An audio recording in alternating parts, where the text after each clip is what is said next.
This is LBC from Global, leading Britain's conversation with Nick Abbot. You're joking.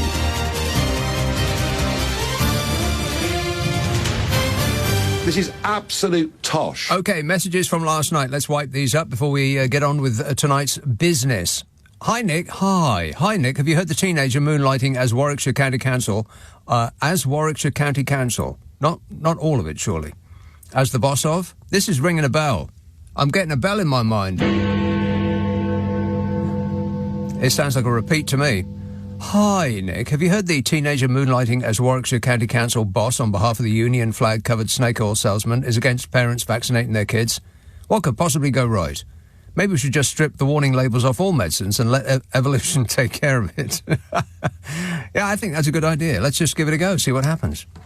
Take all of the labels off the pills and the bottles in your medicine cabinet and just, help yourself. I'd go by colour from now on. Start the morning with a blue one and, progress through the rest of the rainbow for the rest of the day. Yowza. See what happens. And that is the official position of LBC.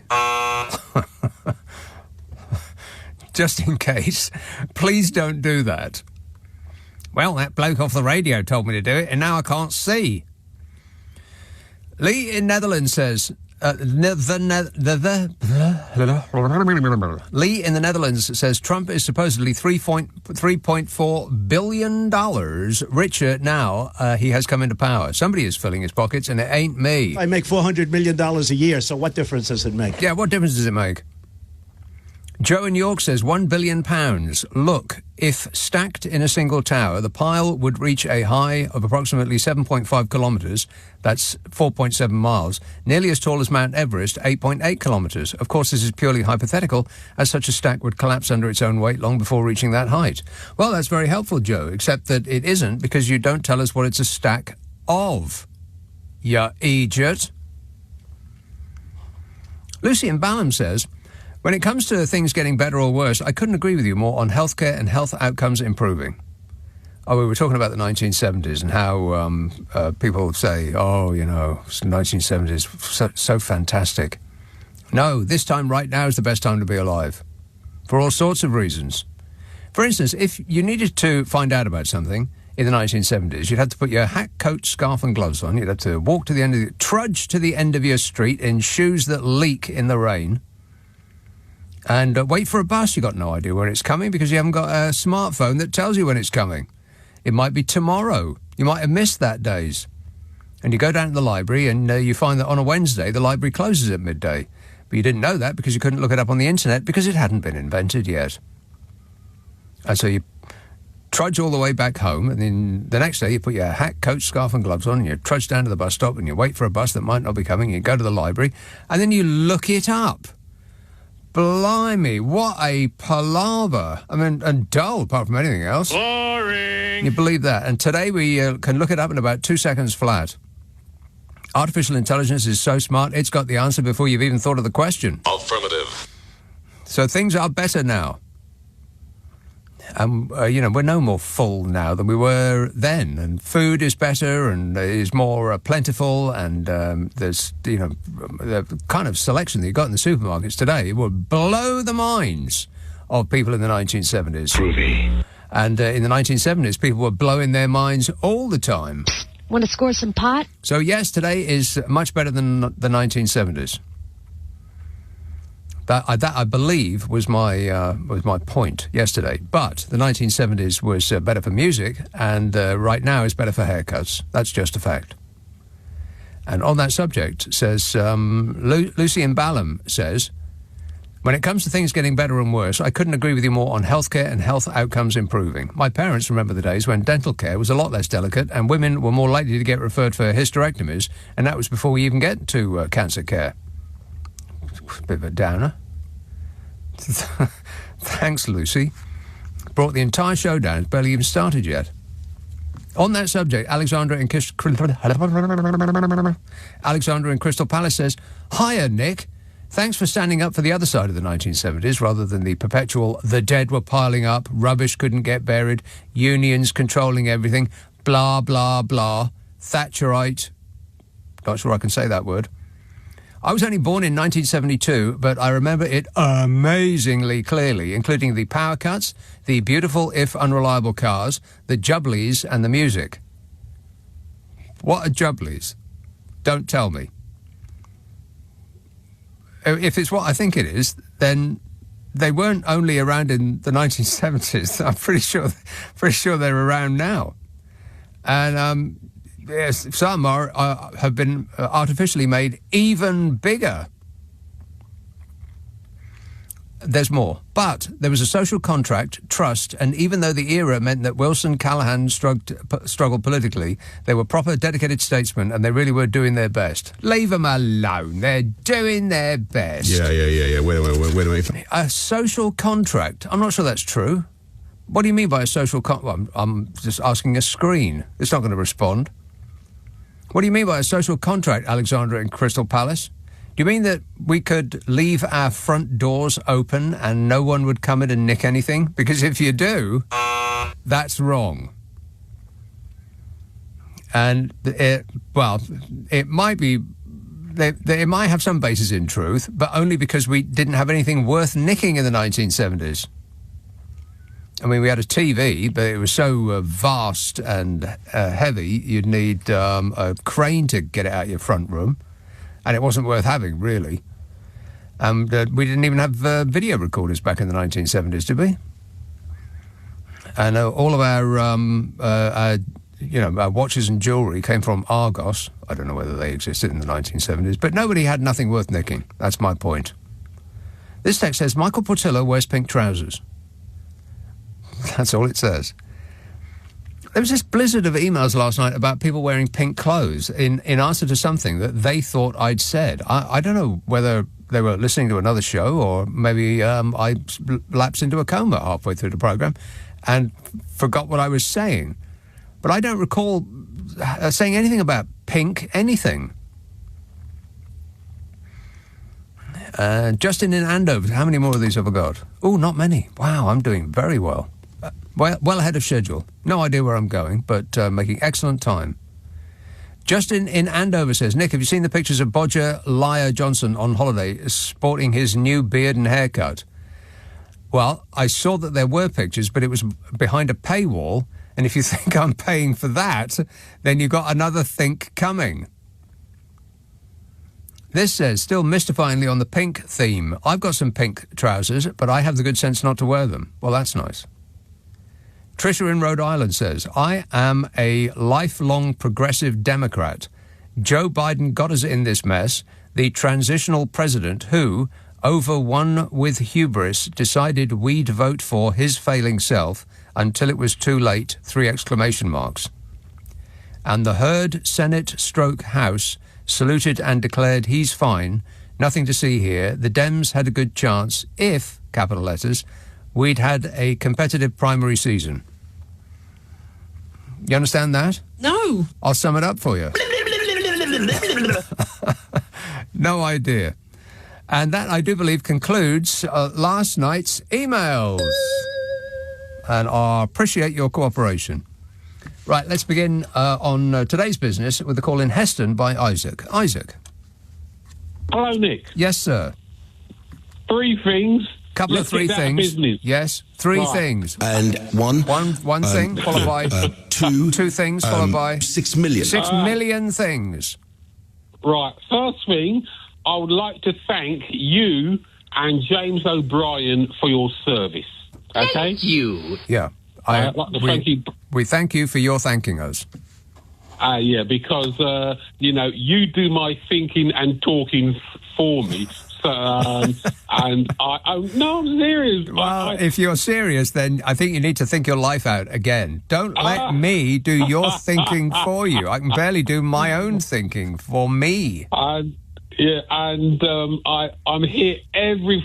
phone that often, but I'm here every Friday and Saturday, right.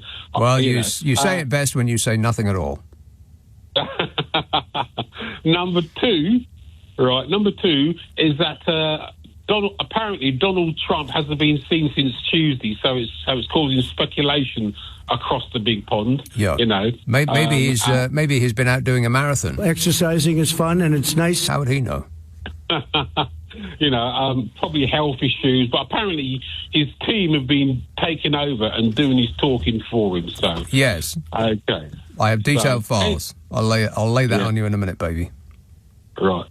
And number three, okay, you talked about, I had to add this, you talked about going to the library in the 70s, and I just thought, yeah, them were the days. Exactly. You used to use them to get in out of the rain, go to the loo, and read the paper. Yeah. Absolutely, yeah. I mean, now I've got the internet, I'm thinking, right, well, why would I go to the library, Of course. When you think of the palaver of just to get the information you wanted. And you wouldn't be able to get the information you wanted. I mean, that's what astonishes me. I mean, we take it for granted that we can look up pretty much anything. What are the ingredients in chocolate-flavoured Angel Delight? I have no idea. How would you find that information out? I bet I can find it in 1 minute flat on the internet. That's right. You try doing that, in the library. You have to go during opening hours. Yeah. They'd have half day closing one day. The librarians wouldn't know, and if they did know, they'd probably have some books, in the back room somewhere, which have been touched. And they wouldn't give They wouldn't give them to you because they recognise you being the person who left the toilet in such a disgraceful state the last time you were in. Exactly, yeah. And you were, oh dear, yeah. So those are the days. Yeah. I was a teenager back then, so Well, that's why we remember those days with warmth and affection. And we only remember the sunny, summery days when we were strutting about in our purple and black bomber jackets. Absolutely. With and I remember our two-tone shoes that looked like, and here comes an Ian Dury quote, dead pigs' noses. Absolutely, yeah. I remember the summer of '76 very well. It was fondness. I'm telling you, I went swimming every day. Well, nobody needs to know that, Isaac. If he thinks he looks good in a bathing suit, he doesn't. He doesn't. All right, thanks a lot, mate. Gotta go. I'll come back with hot Meghan news because you have to keep abreast of the very latest as far as Meghan is concerned, the Wicked Witch of the West. And then we'll continue with the rest of all of this very important stuff that we've got going over here. Friday, Saturday, Sunday night at 10. Nick Abbot, LBC.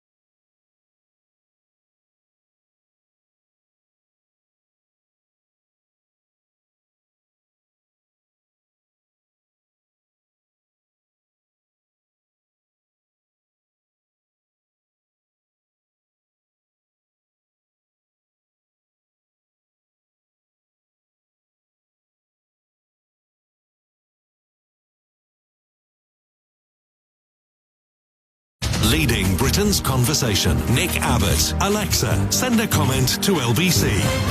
I really like you. Do you like me? Well, like is a very strong word. Alex says, with the wine, W-H-I-N-E, the wine connoisseurs big boy parade resulting in everybody laughing at him and the US Army, he now wants the Navy to throw a parade for him as well. You're kidding. Is that true? He wants the Navy to throw a parade for him as well? Get it right this time. They'll be marching up and down on the water. That's not going to work. While I hope this will be as embarrassing as the first parade, do you think we'll get a hot mic moment of Trump saying he knows a lot about grass? He didn't know nothing about grass. I know more about grass than any human being, I think, anywhere in the world. Any human being anywhere in the world, he knows more about grass than.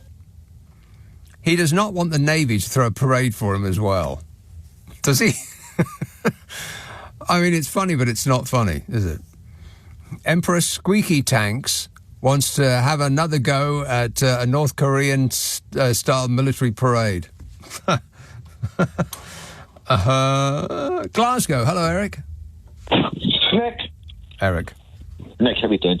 Yes, great little topic and a great introduction to what you were saying about the man walks down the street to the library.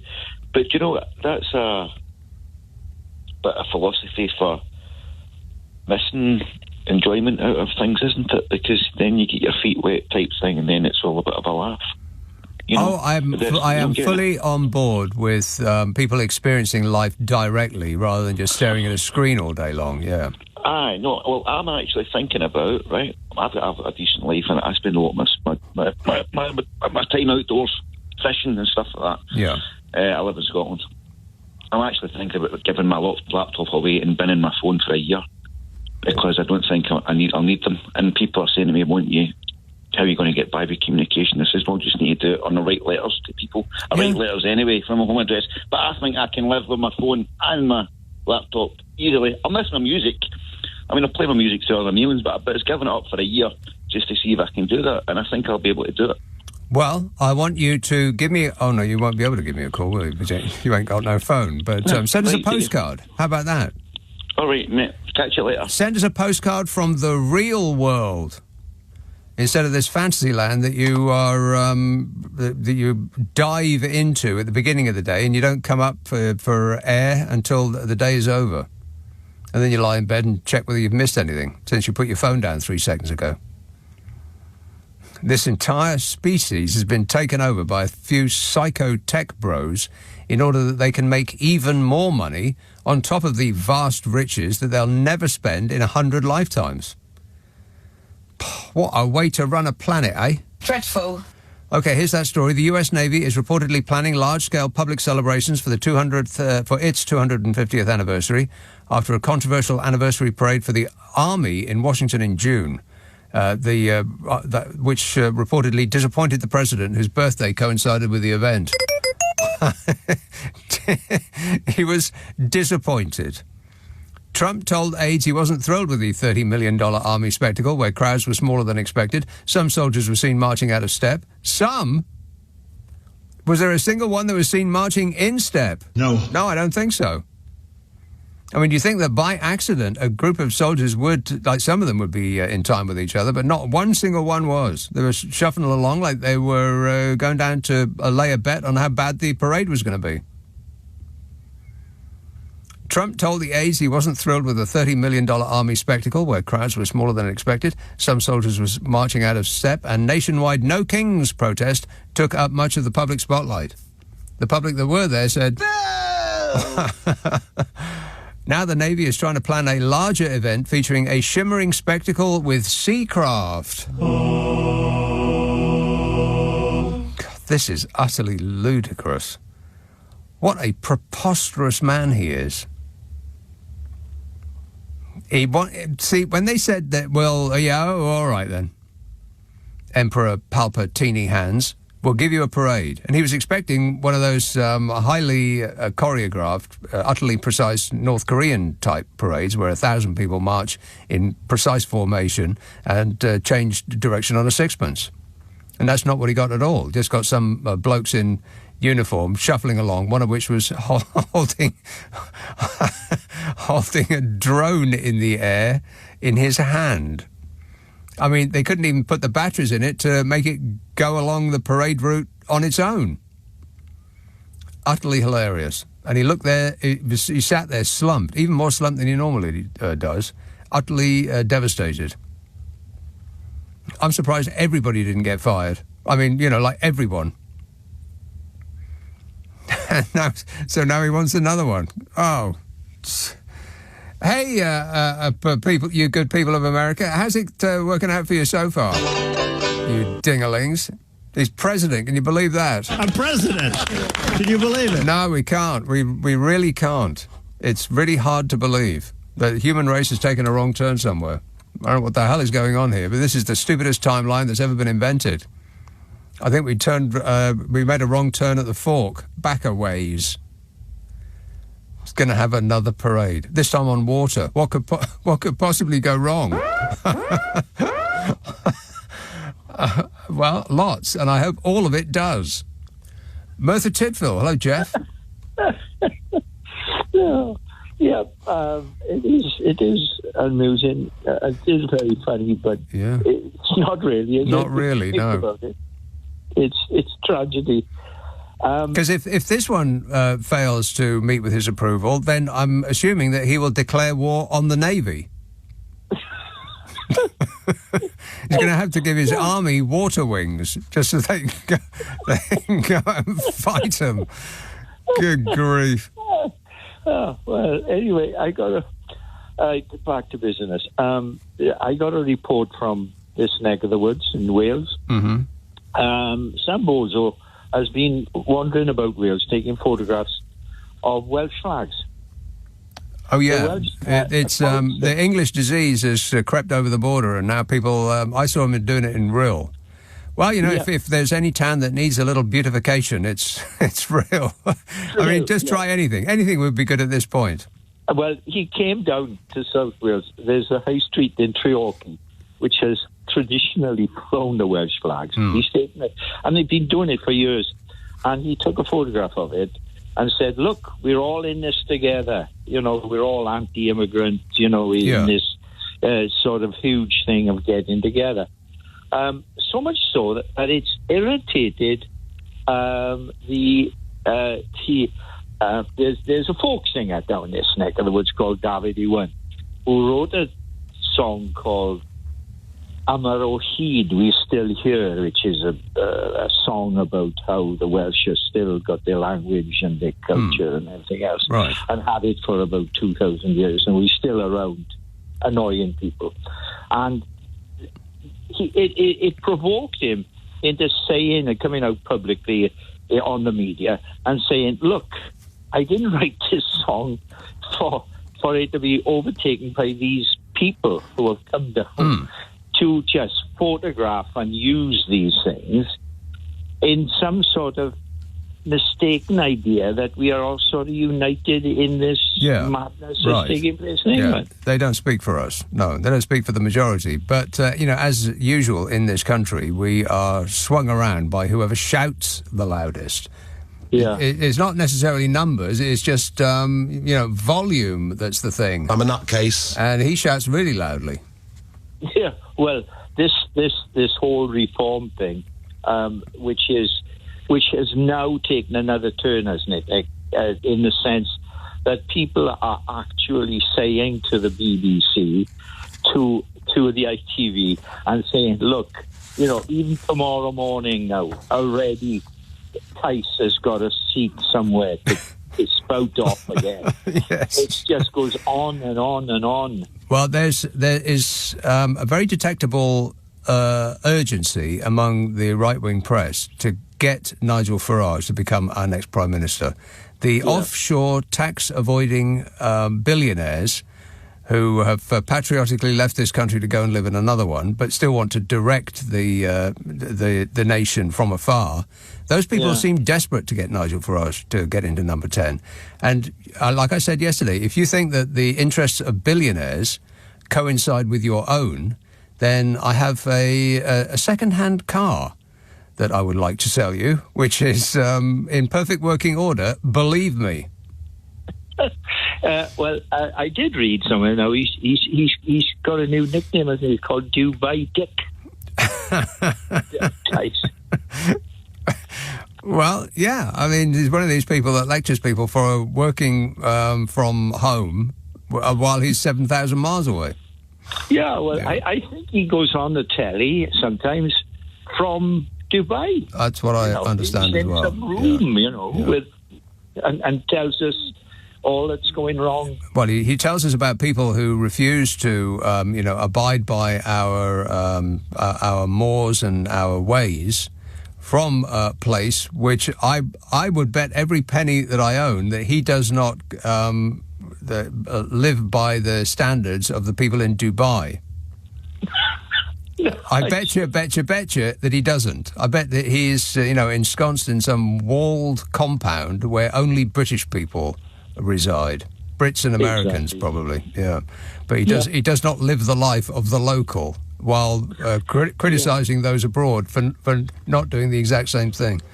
All right, good to talk to you, Jeff. Thanks for that. 0345 6060 973. I've got detailed files about all of that kind of thing, because Nigel Farage has taken on the church now in a fight about Jesus. I mean,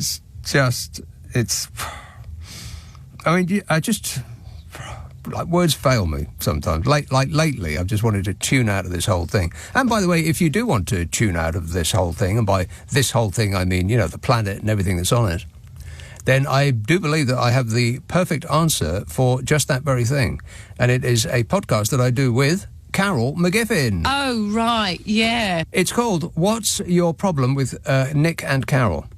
And the idea is that we try to solve people's problems. Now, it doesn't have to be a serious problem. It can be just, some light thing that you have always wondered about. It could be something that's happening to you right now. It could be some advice you need about your relationship, or the way you go about your life, or something that's just irked you lately. Well, leave it in the hands of the unprofessionals. Simply send it to the following address: nickandcarol@global.com. NICKANDCAROL @global.com, and prepare to be totally satisfied. Oh, right, yeah. Ask for it by name on an internet near you. What's your problem with Nick and Carol? I think you'll love it. There's certainly over 300. There may be over 350 episodes now. It's absolutely incredible how many we've done. We've been doing it for like 5.5 years, and we just set each other off. It is a laugh riot. If you wish to be amused, then I think it'll be right up your alley. What's your problem with Nick and Carol? Ask for it on an internet near you. It's LBC.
Nick Abbot on LBC. Call 0345 6060 973. You've got a good, your mind is a little bit, three-dimensional. Darren in London says, you see the news about Reform going to war with the local paper in Nottinghamshire and banning it from asking questions?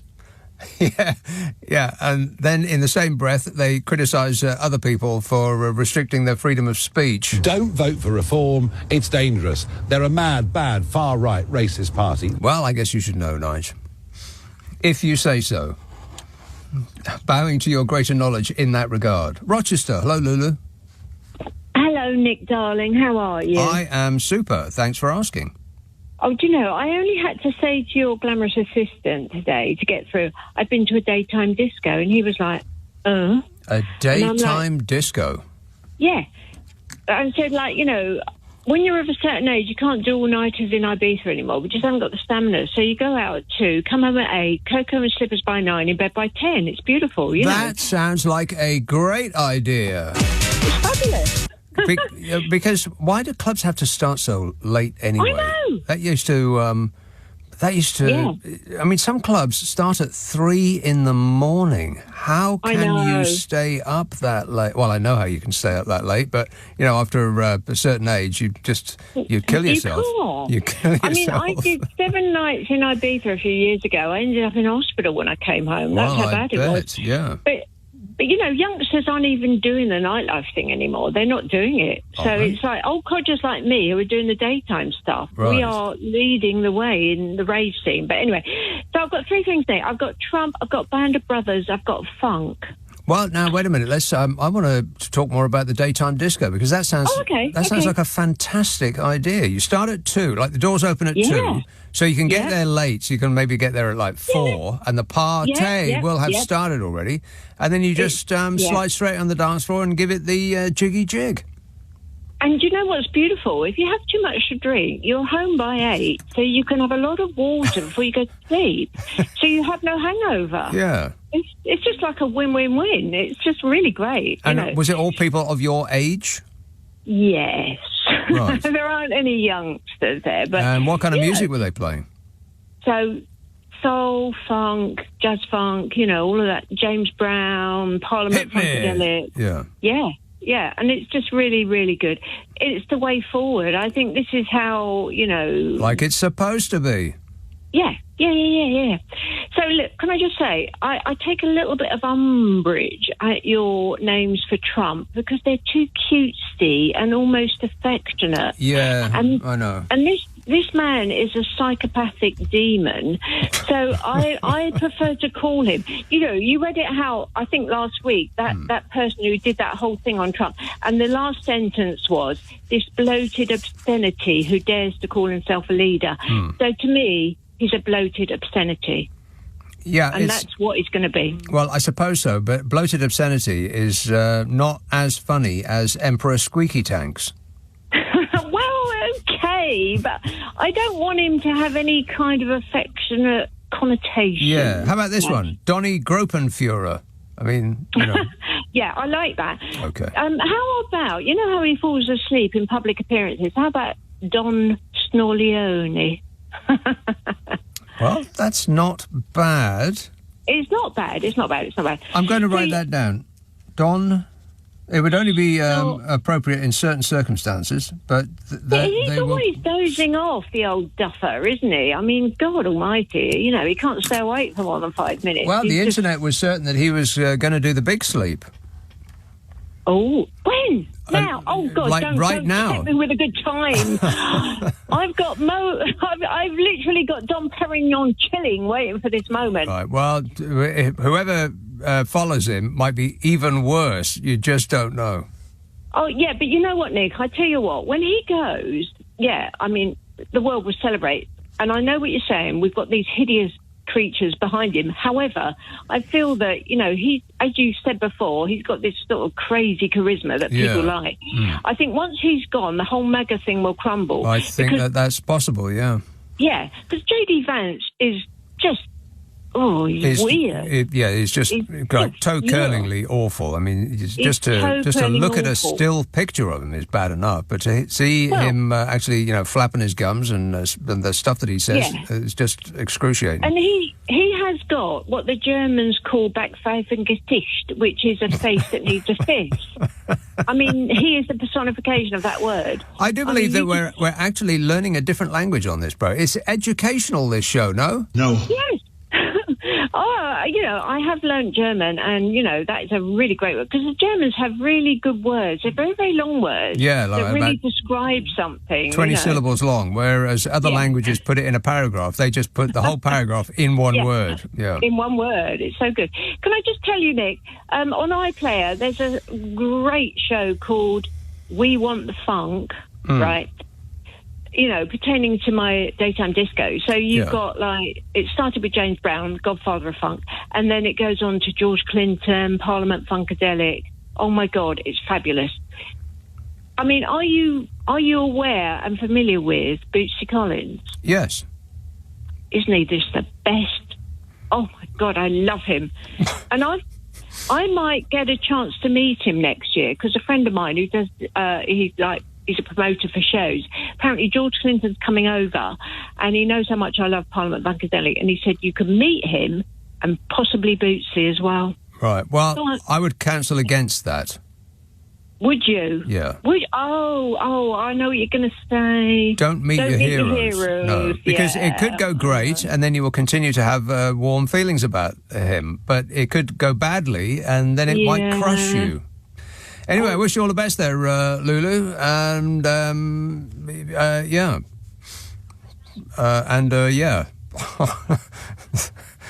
It's a good end to that conversation, isn't it? Just sort of dribbled away. All my fault. Thanks a lot, Lulu. Josie says, hi. Have you heard about the new stethoscope? Not stethoscope.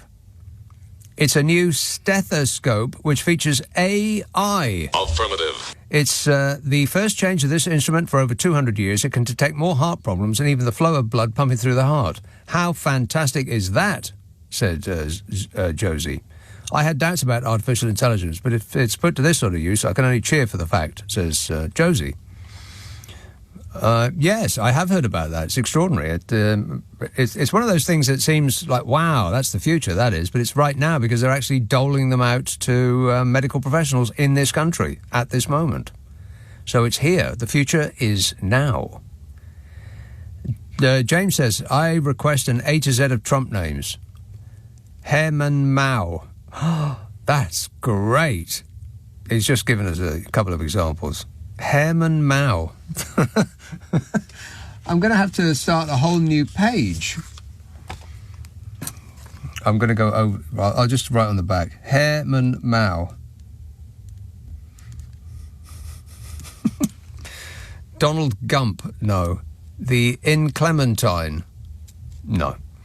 Ben in Bristol says the 1970s was better for music? Question mark. Exclamation mark. Question mark. Do you ever watch Top of the Pops 1970 to 1979? When they show episodes on BBC 4 on Friday nights, horrible, horrible, horrible. Pans people, beards, flares, just all yuck. Disgusting, says Ben. Well, yes, Top of the Pops was not a reflection of what the kids were listening to. It was a reflection of what the kids' grannies were buying on single. So, yeah, I think you're probably right there. But the 1970s, I mean, forget what was on Top of the Pops. People used to go into a record store and say, I'll have the number one, please, regardless of what it actually was. They had no idea what the number one was, but that's what they went in and asked for, which is why, some singles just seem to last forever in that slot. They just went on and on and on, because that's what people asked for. Old ladies would go into W.H. Smith and up to the record counter and they'd ask for what the number one is. Oh, and that nice Bay City Rollers. I'll have them as well.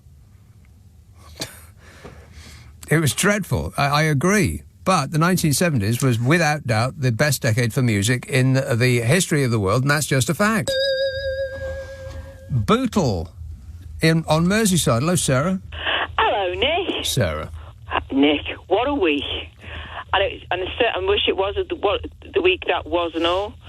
I mean, between Trump trying to declare martial law in major cities, declaring that he's sacking one of the directors of the Federal Reserve because she criticised him. I mean, how thin-skinned can you get? I mean, telling the Tangerine one that he is wrong. Oh, dear me, past the smelling salts. Someone has to. And then, to top off the week of all weeks, he decides to sack the director of the CDC and the rest of and most of the directors and put Ronald McDonald. Well, he behaves like it. Robert F. Kennedy Jr. The cracked one out the Kennedy clan. And he said, I think that we should stop listening to medical experts. We should do our own research. He actually said that. I'm not surprised. For whatever is ailing us, we should, forget what doctors and professors say, and we should just look it up on the internet and treat ourselves. Hey, I mean, people of America, you haven't got long to live, but so definitely not. Yeah, best make a happy time of what you got left. I mean, I don't mean to be funny, but does anyone fancy opening a book? I mean, looking on the dark humour side, where the next pandemic's going to come from? Because I've got a funny feeling it might be America. Yeah. So between him and you go things, and then what he's been up to, I don't believe that Putin will bomb Ukraine. Oh, dream on. Go and plan your ballroom, for crying out loud. He keeps saying that Russia would never have invaded if he had been president, and yet Russia has doubled the number of its attacks since he became president.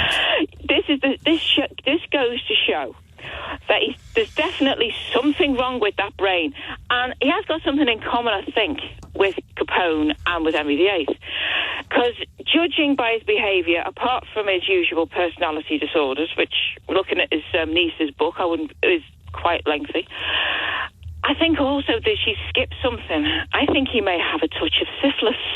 I mean, think about all those women he's supposed to be with. Okay, Sarah, I don't want to think about anything of the sort. Now I feel like I need a shower. Dreadful. Oh.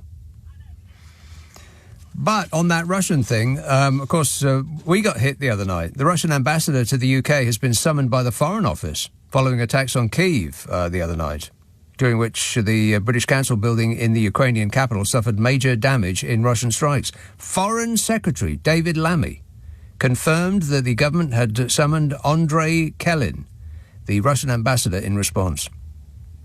And Foreign Secretary David Lammy will be passing on how very cross His Majesty's government are about this. And if the Russians don't put a stop to this sort of behaviour straight away, then they will be chastised. And if they continue to act very badly, then they will be castigated. And if they persist with this naughtiness, then we will be forced to scold them. Take that, Vladimir Putin.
This is LBC with Nick Abbott. Call 0345 6060 973. Text 84850. Alexa, send a comment to LBC.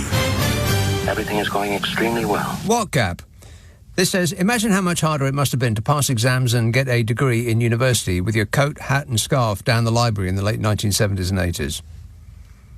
Yeah, well, you couldn't look anything up, could you? You couldn't look it up on your phone in the exam hall. Very, very hard to cheat. I mean, you can only write so much on the cuff of your shirt. Rob says, Nick, jubblies were huge orange ice lollies in a pyramid-shaped cardboard carton. They were not the ear warmers you suggestively suggested. I don't remember those. A huge orange ice lolly in a pyramid-shaped cardboard carton. I remember funny faces. Does anybody remember those? I remember that rocket thing that was 3 colours. I think it was red at the top and maybe white in the middle and blue at the bottom. Made your lips go funny. What else? Mivis, strawberry mivis. So yummy. Tavistock. Hello, Rose. Oh, hello, Nick. Rose. Oh, are you all right, darling? Yes, I am great, darling, mate. What was your favourite ice lolly? Well, the Mivvy is what I sort of... yeah. When you said Mivvy, that one I do remember, yes. Ooh, that was an ice cream type product inside of a red strawberry flavoured iced yes. coating. Yes, that's right. And it's always nice to have something inside something, isn't it? Like those chocolates you could get with chocolate on the outside and something gungy in the middle. Gungy? I remember. Yes, I'm sorry. I made my memory fade. Oh, you mean there were different ones? They had one was a Malteser and one was the orange one. Ooh, that was my favourite. And one was just chocolate, which was kind of nice, and one was a coconut, They were all round, apart from the sort of space spaceship saucer thing. What do you call them? Space saucer. I don't know. Thing. This is not what I meant, but my God, it sounds gorgeous, and I always loved coconut. Yeah. Anyway. Well, I'm sure there was no actual coconut in that coconut product. It just, it's a chemical rendition of that product. Oh, yes, simulacrum, as it were. Wow. Yes. Now, wait a minute. What was it? It was Bounty Bars. Do you think that was false coconut as well? It's always tasted like coconut. It did taste like coconut. I'm sure there was coconut in a Bounty Bar. Yeah, no doubt. Yeah. And I only say that because, there's probably still being made, and the multi-billion-pound organisation that makes it would probably be on the phone in about 2 seconds if I said otherwise. Oh, how very true. Yes. I just thought I'd ring because the lady a few callers ago was saying about German words. Oh, yeah. And I always like German words as well. And it was just a bit of a coincidence. She should have been saying that because yesterday or the day before, I was just... What I want to say, Nick, is... public discourse and everything is so low on the ground. It's like we're in the mud. Yeah. With this... we get rid of these alien people. And, like I said, it's whoever shouts the loudest. And, yes, and why don't Gen Z buck their ideas up, and why don't the disabled work, for God's sake? It's all this, foul sort of low-down stuff. Well, it makes people whose lives haven't gone the way that they wanted them to feel better because other people are made to feel worse. That's it. Yes, as long as somebody else feels worse. Yeah, that's right. And it was a bit of a coincidence. As I say, these things keep happening to me, and I'm afraid this does rather bring in one of my obsessions. But I had LBC on, and this whole stuff, and this barking caricature of Farage going, this is what we do, reeling it off. And I thought, can't stand this anymore. Switch stations. And there, lo and behold, was... all men shall be brothers. And I'll say it in German. Alle Menschen werden Brüder. Beethoven, Ode to Joy. It wasn't actually, I hadn't got to the Ode to Joy yet, but you still got the spirit of it. And I thought, for heaven's sake, why can't we alter the spirit, at least in this country, of the zeitgeist? The spirit of the age, the zeitgeist. Yeah, whatever. Zeitgeist was a word that they always used to use in the NME, and I had no idea what it meant, because in those days, you used to have to go to a dictionary, and if you didn't happen to have one that was big enough to have Zeitgeist under Z, then you were fresh out of luck. And so the longest time I was reading... I mean...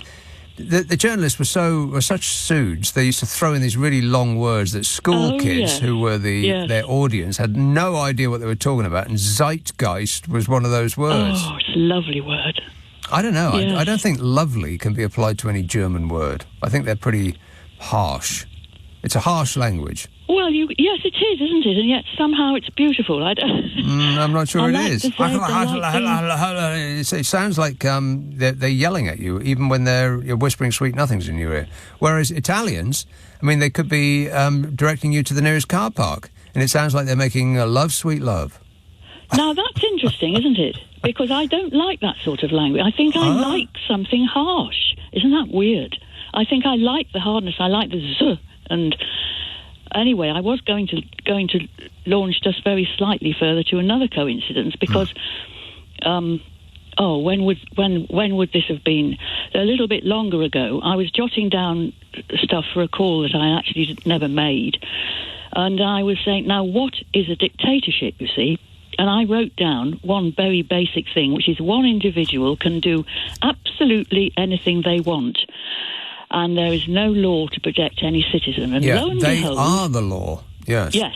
Yesterday, Trump said, I can do absolutely anything I want. And meanwhile, the barking caricature Farage declared that he would get rid of all the human rights laws. So we would have no protection against him either. Yeah. And I thought, well, this is jolly fun, isn't it? And the trouble is, I can see this country getting used to all these these things. And just as long as someone else is having it worse than you are, just as long as you can pour your ire about your own circumstance onto somebody else and make their life worse, then that's just fine for a lot of people, for too many people. Well, as long as it carries on like that. But you see, in a dictatorship, everybody is terrified and everybody... But that's how it starts, though. That's the attraction. That's why a lot of people voted for Donald Trump and then filled the internet up with them crying into their phones that they just lost their job because they thought he was going to be mean to other people, not me. I know, and the whole migrants and wherever it is, it's only a mean. They don't care about them. It's a means to an end. If it wasn't migrants, it would be somebody else. I mean, the truth about the protests is they're doing it because it's exciting.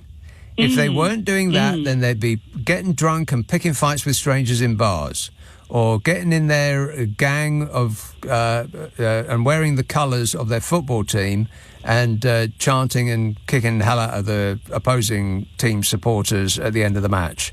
And if it wasn't that, then they'd be, going home and beating up their wives. Or it's the excitement part. It's the thrill of being in a gang, which makes you feel invincible because, there's a lot of you, so you can't get picked off so easily if it was just you.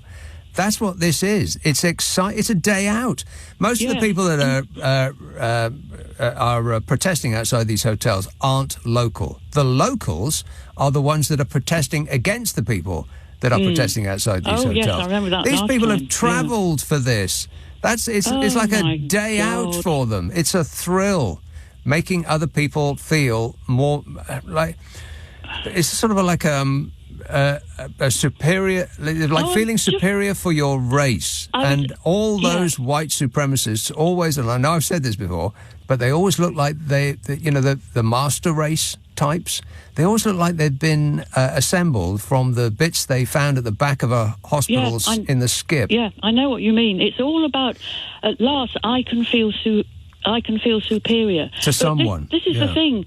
These would-be... shall we say dictators, would-be rulers, they harness this, and it's absolutely, what's the word? It's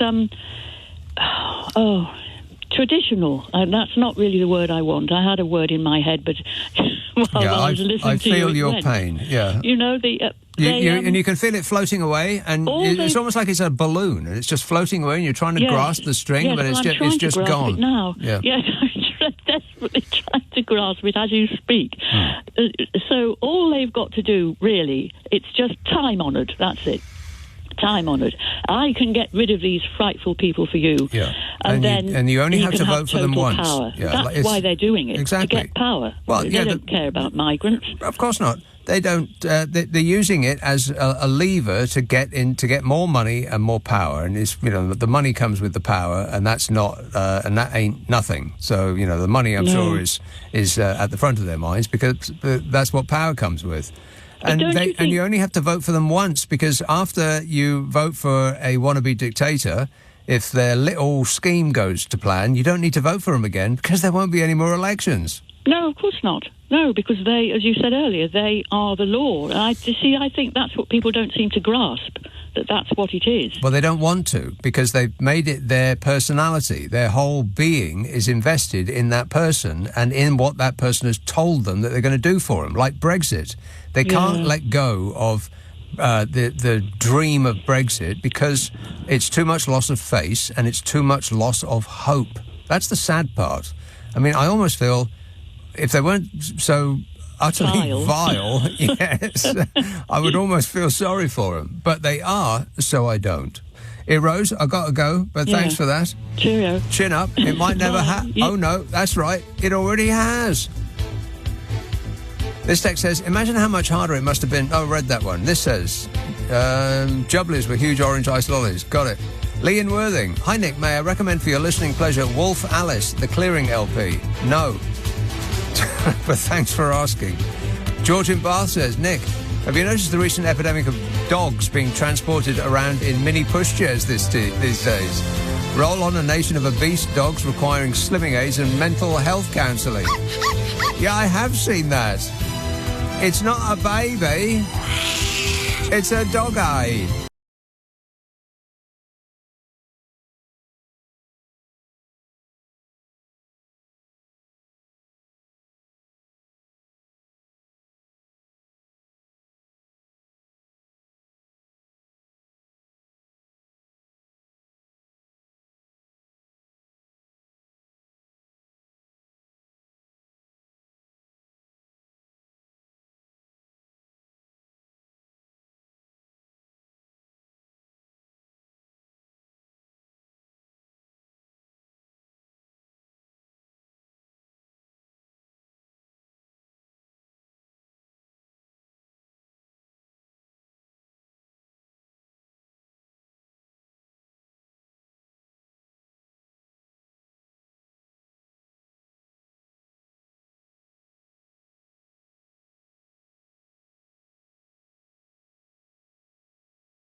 This is LBC from Global, leading Britain's conversation with Nick Abbot. I'm not a big fan of his brain.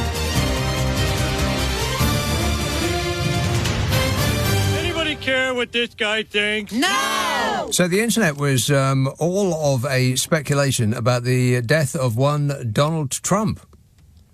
After unfounded online rumours spread about the US president's demise overnight, Trump's campaign team sent out an email with the subject line, "I want to try to get into heaven,"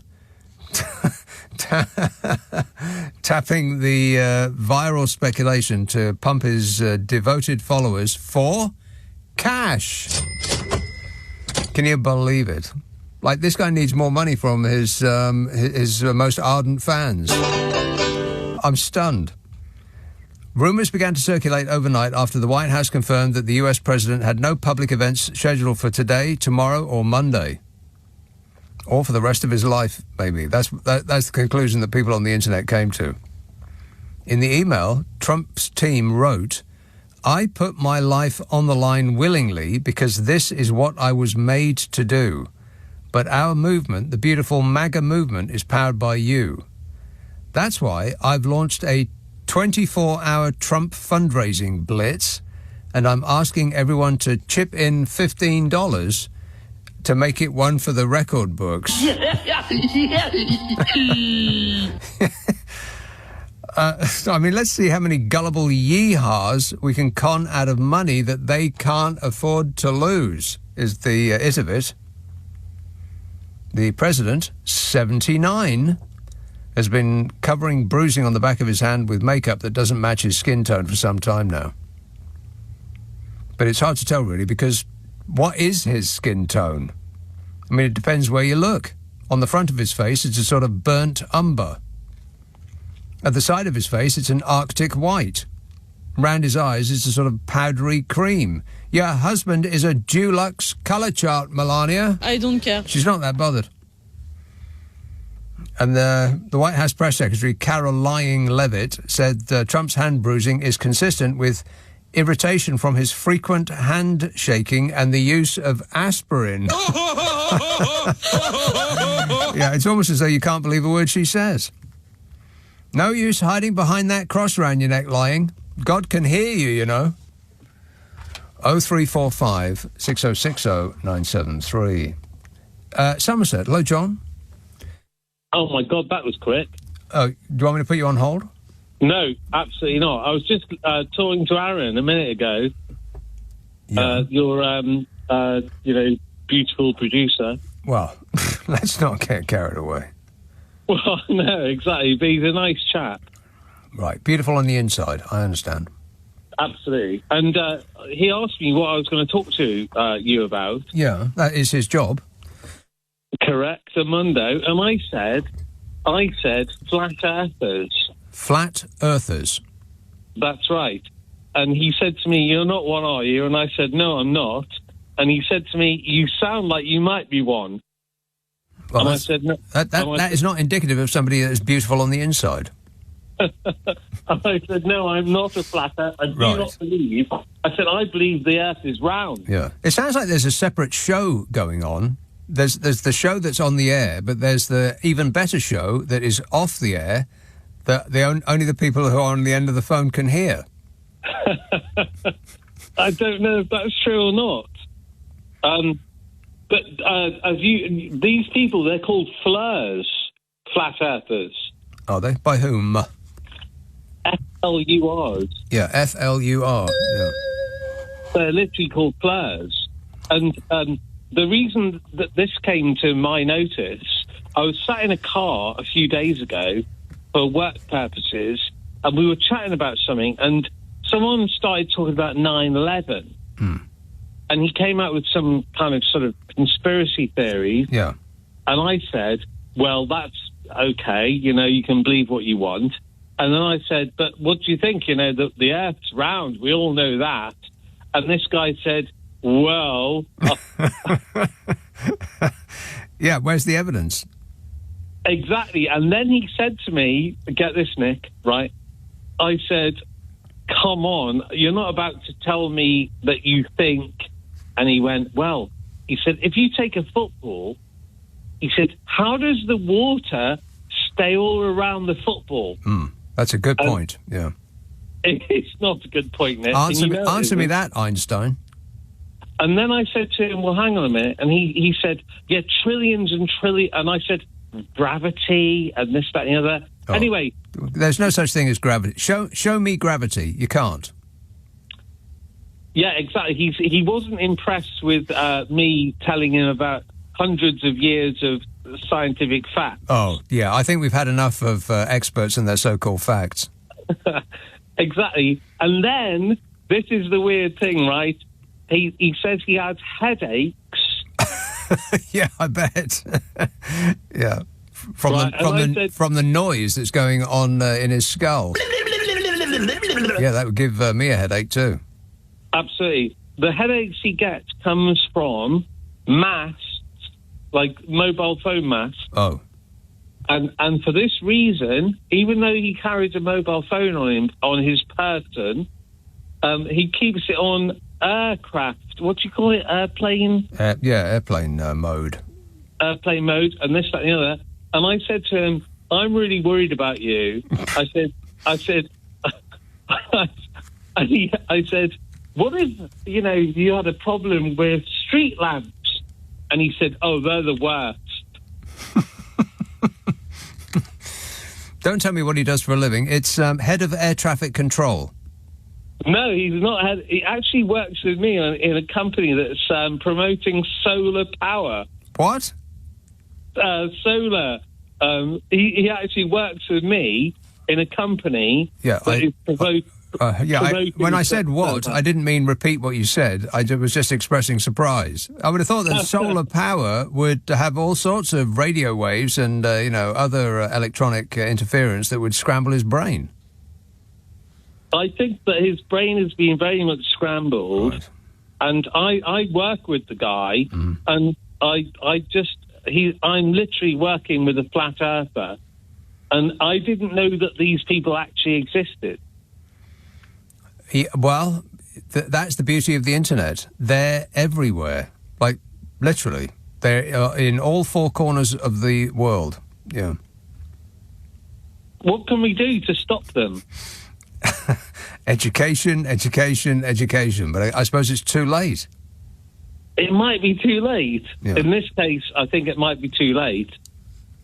I don't know. I don't know, Nick. Just don't engage them in conversation, John. Just, make your excuses and leave, or push them out the car if necessary, even if you happen to be going along at the time. At speed? Well, you don't have to be nasty about it. Just get them out of the car. All right, well, thanks for the bad news, John. Here, it says, are the ingredients for chocolate-flavoured Angel Delight, the classic powdered dessert that you mix and whisk with milk. Ingredients commonly found in a standard 59-gram sachet. Sugar, modified starch, dried glucose syrup, maltodextrin, fat-reduced cocoa powder, and palm oil. Ooh, so yummy. They still make that. I used to love that stuff. This says, hi, Nick, I agree. I agree. With what? I agree. Thanks for standing up for modern society. Today is the best time to be alive, but also the weirdest. I think that may be why all the old people seem to be craving a nostalgic utopia that didn't exist when everyone woke up every morning and saluted the flag and nobody moved anywhere, apparently.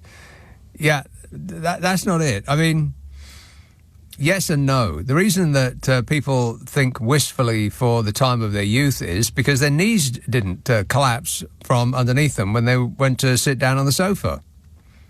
And they could get up by just using their legs, not both arms, and just heaving themselves up with a grunt. And there was the distant possibility that they might actually be able to have sensual interface with somebody again. Disgusting. That's why they're nostalgic about the past that didn't exist. David in Teddington says, the reason why people keep sending you messages about colourful clothing is because Laura from Bath wondered why men don't wear bright clothes to attack the opposite sex like male species do in the wild. Problem solved. Right, that makes sense. Yeah, because in the wild, I mean, the birds particularly, it's the male who's got all the colours and he, flaps about doing his stupid dance in order to impress usually an unimpressed female bird. That poor bloke, he's been, slaving, getting, nice things to put in his nest or his bower or whatever he's got and making sure it's absolutely tidy. He's got a nice little pile of red berries and next to it a nice little pile of purple berries and there's a leaf over here just so. A little bit of moss that he found. Look at that, he says. And she goes, meh, I've seen better. Poor bloke. But men don't do that at all. In the human species, it's completely the other way around, isn't it? Women go to ridiculous lengths to make themselves appear as someone they aren't. I mean, all of that makeup. I mean, I know that there are certain male individuals who really, really like makeup to a ridiculous extent. Don't be rude. But women, I went through John Lewis the other day, and all those department stores, they've always got the makeup on the ground floor. God, there's so much of it. I was going to the roof because they got a roof garden on the one on Oxford Circus, which is pretty good. But by the time I got there, it was closed for a private function. But it did mean that I had to go through all the makeup section to get to the escalators. And I just thought, God, I'm so glad I don't have to put on all that nonsense. I mean, the money that you women spend on that, you are out of your minds. That's not a controversial thing to say, is it? With the powders and the under-eye colour, and then you got one for the over-eye colour, and then you got a liner around the eye. I mean, that's 3 products, and you're only doing your eyes.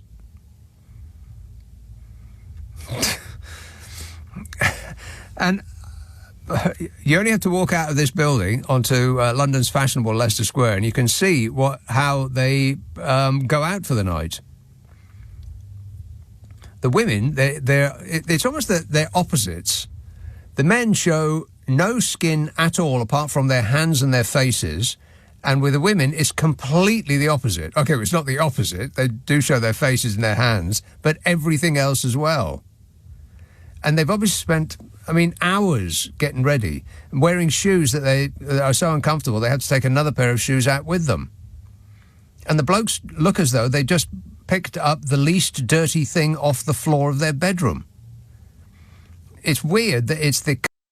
In the room where dreams arise, dandelions kiss the skies.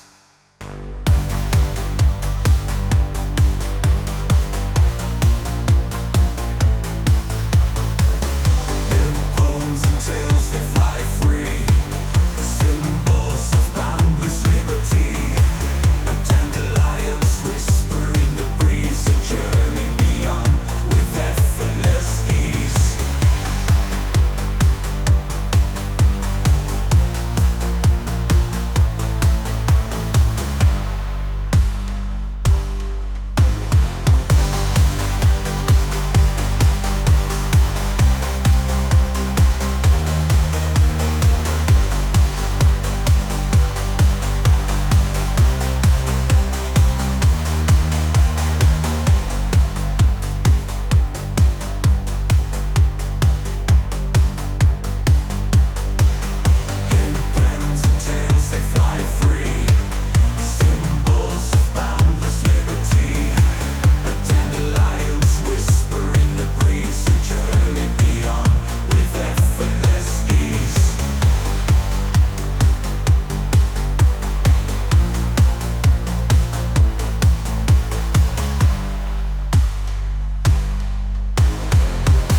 complete opposite with humans as it is with the animal species that we ascended from.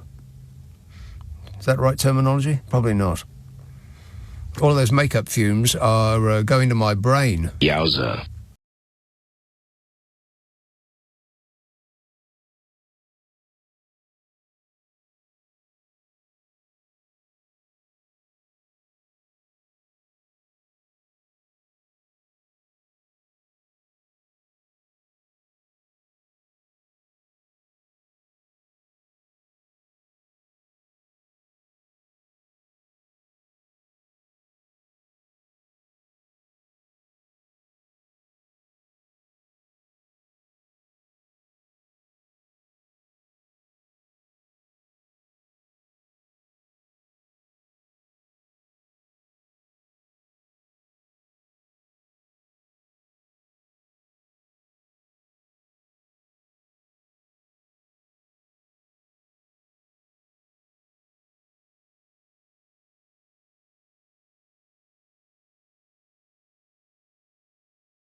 Nick Abbott on LBC. Call 0345 6060 973. And remember, darling, I don't work before 10 in the morning and never after 4:30 in the afternoon. Those are my strict rules, non-negotiable. Robin in the New Forest says, Nick, I can't decide which is worse, Trump in too tight tennis shorts or Johnson in jazzy jogging bottoms. Please pick one to lift me off the horns of my dilemma. Well, it's just worse and worser. I mean, they're both just hideous. Have you seen Donald Trump, that famous picture of him taking a shot with his gigantic rear pointing at the camera? And, well, I mean, it had to be in landscape mode, because in portrait mode you'd never fit it in. I don't want to think about that. I don't want to think about anything with Boris Johnson wears. Yeah. Wait a minute. I think both of them would look good in a caftan, with a hoodie on top of the caftan turned back to front. This says, hi, Nick. No quirky comments tonight. I'm just saying hello because manners cost nothing. Hello. Yeah, manners cost nothing, do they? Let's give it a short, sharp shock. Andy from Berlin says, hello from Berlin. Donald J. Oak, Trump, will walk across the water to inspect his navy. Yeah, no doubt. Oh, did you hear about the latest scandal is that Keir Starmer snubbed Donald Trump? Did you hear about that? I'll get to that in a minute. God, so much to talk about. Speaking of America, San Francisco. Hello, Sophia. Hey. Yes, Sophia. Hi, Nick. How you doing? Great, mate. Thank you for taking my call. Thank you for making your call. I just want to say I agree with you 100%. Donald Trump has no intention of leaving office, and it's interesting. Even if there's an election, he will still win, because in America, it's not based on the popular vote. He's not going anywhere. He is not going anywhere. If they have an election at all, which I would bet money they're not going to, then the result has already come in and no one's even voted yet. Yeah, but not only that too. In America, it's not based on the popular vote. It's based on the electoral college. Yeah, I know. Because in the past, the person that get the most vote didn't really win. It's because you can win. Let's say Newsom is running, he wins California, he wins New York. He will still want to be the president because there's Texas, there's Arkansas. All of those empty Alabama. states get equal billing. You know, like there's 3 people and a cow, and they still get to decide who's the president. Yeah, it's nuts. Yeah. But he's planning to also build, and he wants to put a statue on Mount Rushmore too. You know, for good measure. Well, I'm sure that he would if he could, but I don't think he can, so he won't. Or maybe he'll just blow up one of the faces that's already on there and stick his face on the top of it. Yeah, no, I wouldn't put it past him.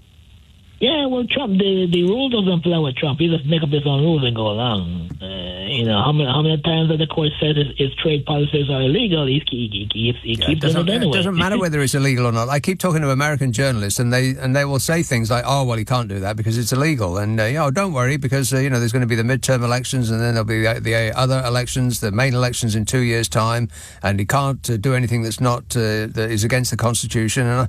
And I sit there thinking, wake up. Do you not understand what is happening in your own country? I swear, American journalists are weird. It's like they have collective amnesia of something that's happening right now. It's as though they refuse to believe what is happening in front of their own eyes. It's a coup. Write it up as such. Thanks, Sophia. Got to go. This text says, surely the fastest way to find out the ingredients in chocolate-flavoured Angel Delight in the 1970s would have been to read the ingredients on the packet. Yeah, well, that's true, but if you didn't have a packet, then what? Suppose you really, really needed to know, and it was midnight on a Sunday, and the shops don't open on a Sunday. They're closed at 2. Well, that is the thing that we forget about the 1970s. You go to the post office on a Wednesday, and it doesn't open on Wednesday afternoon. It's closed on Wednesday afternoon. You can't go to the post office on Wednesday afternoon. What, are you out of your mind? That's not what Jesus wants. And the pubs would close at, was it 2 on a Sunday afternoon? And you'd realise just too late that you don't have any booze in to get you from 2 on Sunday afternoon till 7 o'clock when they reopen. Yeah, I mean, there were great things about the 1970s, but I'm glad that we're not still in them. And if you want an idea of what the 1970s actually looked like, rather than what your memory of it is, then look at a TV programme that was made in the 1970s. I direct you to The Sweeney. They charge around London in those Ford Granadas, colour brown, which was big in the 1970s. Orange and brown. Dreadful. Oh, what a combination. And it was a building site. Well, it wasn't a building site, it was a bomb site. There was just rubble everywhere. It was just... It didn't really look too different from the 1950s.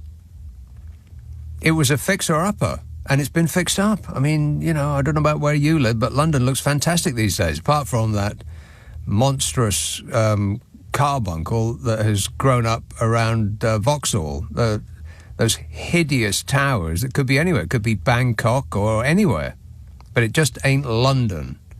I wonder who allowed that to go through. Yeah. Wait. Yeah, wonder.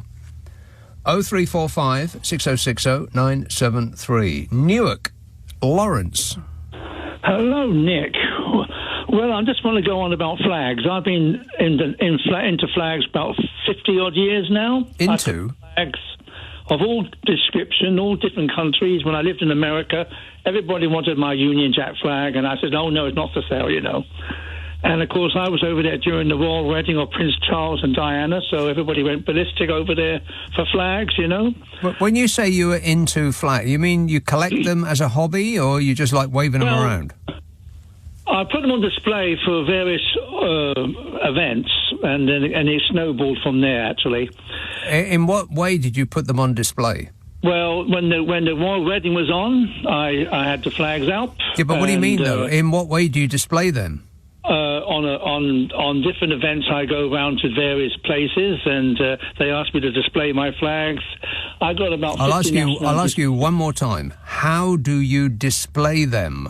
I fly them on a line, or I put them on a line, and I put pegs on them or whatever. What, like you're putting out the washing? Yes, you could say that. If you go on Newark flags on YouTube, you'll see some of my flags. Right.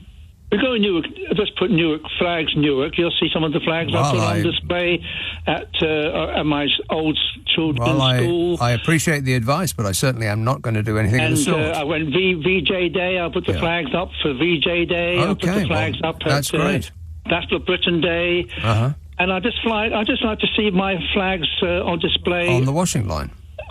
Just let people know. Well, I do have some on polls as well, but just letting people know that as a Labour supporter and a member, I do fly my flag the right way up, because some people do not know how to fly the Union Jack properly. Yeah, and they forget what colours the Union Jack comes in. I'm a nutcase. While criticising others for doing the exact same thing. Can you believe that? We've got a few idiots in our party. Yeah, mentioning no names. Well, as you know, Robert Jenner's been putting flags up, half-staff, on some of our posts around Newark, and I believe the council has been taking them down for health and safety reasons. What a ludicrous figure of a man he has become. Yes, well, I put my flags on display every weekend in the marketplace in Newark. In the marketplace? And I just show my flags and patriotically... But which flags are you putting up? Are they all the Union Jack? I put the Canadian flag up, Australia flag up, India flag, UK flag, Ireland flag... And just dependent on the occasion. It depends what the event is. I'm doing a charity event every week in the marketplace. You're doing a what? I do a charity event in the marketplace. I thought you said Saudi. A charity event and charity event. That makes more sense. And of course, I put my flags up, and people do come and ask me, "Do you have this flag? Do you have that flag?" And of course, I don't always have the flag they want. Have you got the flag of Tuvalu? No, I don't have that one. Oh, well, you've got some work to do then. No, I've had to, like I said, I fly most of the Commonwealth country flags, know. And it's just, I've got the Navy flag, I've got the Red Ensign, but I have a question, though. Yes? Why are you telling me all this? Because of the people are going flying flags for the wrong reason. Right. They're just being pathetic about racism and making that they're so British. And I'm half Irish, half Italian. My father was Irish, my mother was Italian, and my wife's from Guyana. So I'm international in my own self. Wow, you're practically a Benetton advert, all from just you. Yes. So I welcome all people that come over to our country to work, and I would gladly have people work in our wonderful country and not have them stay in these hotels. Yeah. I would let them allow to work full-time rather than waiting. That makes sense to me. I mean, we got jobs that need doing, and those are the people that we have traditionally relied on to do them, like people who aren't us, because we don't like to do certain jobs. So why don't you get them working? That's what they want to do, for crying out loud. Well, our hospital is our hospital has a lot of people from the Commonwealth coming over here. We've got people from 15 nationalities in our hospitals working in our hospital, so we should be grateful that we employ people come over to work in our wonderful National Health Service. Yeah, that's right. Okay, well, thanks for displaying your standards. And you can see them on YouTube for free. Okay, for free? Wow, now you're talking. All right, thanks a lot, Lawrence. It's a bit late for me to get into this, but there was a heck of a story in the papers today about an NHS nurse who was accosted in the park. Do you see that? See the pictures that went with it? Good grief. So I'll get into that in a minute.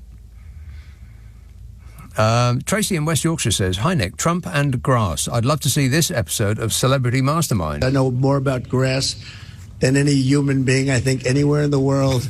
Grass has a life. Do you know that? Grass has a life.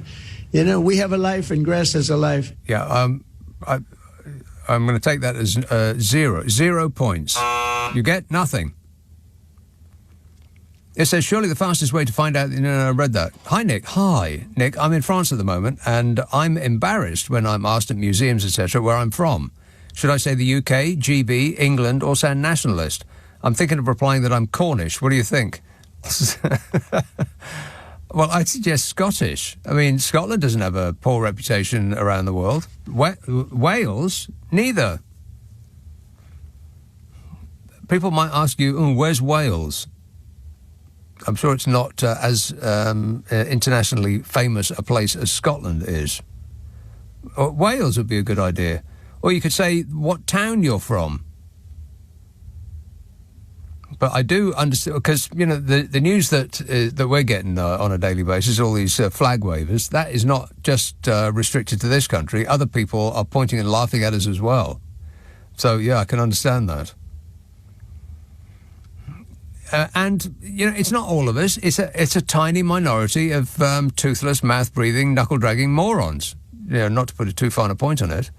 But they shout the loudest. So they are us unless we make the point that they aren't. Leading Britain's conversation, Nick Abbot. Alexa, send a comment to LBC. Hi, honey. How are you? I'm great, mate. Thanks for asking. So, in the news there, Kemi Badenoch. Kemi Badenoch? No? The Conservative Party? Yeah, there used to be a thing. Kemi Badenoch says that if she gets elected into number 10... What a sense of humour. She's going to maximise the extraction of North Sea oil. That's what she said. You know, she's trying to appeal to the kids. I don't know what that is an appeal to, but I don't find it appealing myself. Maximise the extraction of oil from the North Sea. That's what Kemi Badenoch said. In other news, the Conservative Party received 40% of its donations from fossil fuel interests, reported D-Smog last year. In the Ferret, it said they received £1.7 million in donation from fossil fuel sector and climate sceptics in 2022. The Guardian says they received £3.5 million of donations linked to pollution and climate denial and fossil fuel interests. This story says the Tories have received £8.4 million from fossil fuel interests, polluters and climate deniers. So I wonder if the two are in any way connected. Yeah, maybe. Maybe they are. I don't know. Who can tell? Maybe it's a coincidence. What a way to run a country, eh? Dreadful. Bath. Hello, John. Too late. Cardiff. Ranny. Yes. Ranny. Hello. Hello. Ranny. Thank you for taking my call. Wanted to comment about Trump's possible naval parade, since he wasn't satisfied with the Army one. No. I did not hear about that. I just learned about it when you were speaking about it. Mm-hmm. But I mentioned it to my husband, and he said that the boat that should be leading the flotilla for that should be the USS John McCain. Oh, that would upset him enormously. I'm amazed that they haven't renamed that. Is it still called the USS John McCain? Well, it was actually named first after his grandfather, who was an admiral, and then it was renamed or additionally named for his father, who was an admiral, and then they put his name on it. So, but I thought that was that made me laugh. That's pretty funny. That would upset him more than a little, yeah. USS John S. McCain is an Arleigh Burke-class Aegis guided missile destroyer currently in the service of the United States Navy and is part of a destroyer squadron within the 3rd Fleet. I don't really know what any of that means, but it looks like it means business. It's painted grey, a little bit dull. Maybe they could highlight some of it in, I don't know, pink. Something that would go with if they all were dancing to YMCA. Maybe pink would look nice. Well, its nickname is Big Bad John. I like that too. All right, thanks. Hey, you've escaped from Merca while he's in charge, or is this a permanent stay here? Permanent stay. Right. Yes. I just wanted to add, I have something to add to your, I don't know if it's the bingo, or is the bingo just the name? Oh, it's my Donald Trump bingo card. And you tick it off each time something on the card actually happens. And you get a full house, and then you win a major prize. Ranny, major prizes are not available. Oh, darn it. Well, I'll tell you when. I'll give you my choice anyway. Yeah. I was going to say printed on money, his face print, but somebody already took that.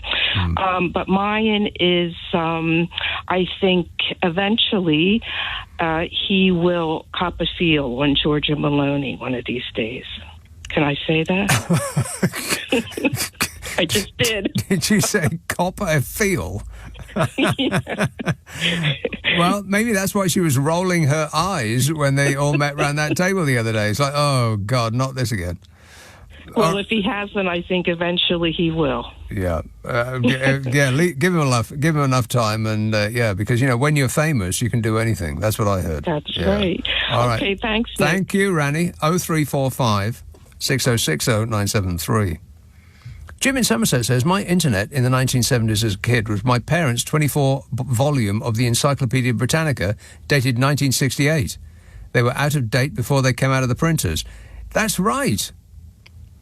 We take for granted our ability to look up absolutely anything.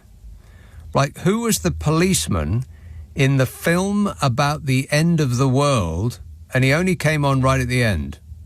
I bet I could look that up. A black and white film from, like, the 1950s, I suppose. With that little amount of information, I bet I could look that up and come out with the answer, Michael Caine. I bet I could. But without the internet, how would you possibly ever find that out? You'd go through the rest of your life. You could ask every person you ever meet the answer. What is the answer to that question? And they probably wouldn't know. It's amazing the stuff that we can find out on the internet. And all people do is just sit there with their tongues out, gulping at the screen, looking at people doing stupid dances on TikTok, learning nothing.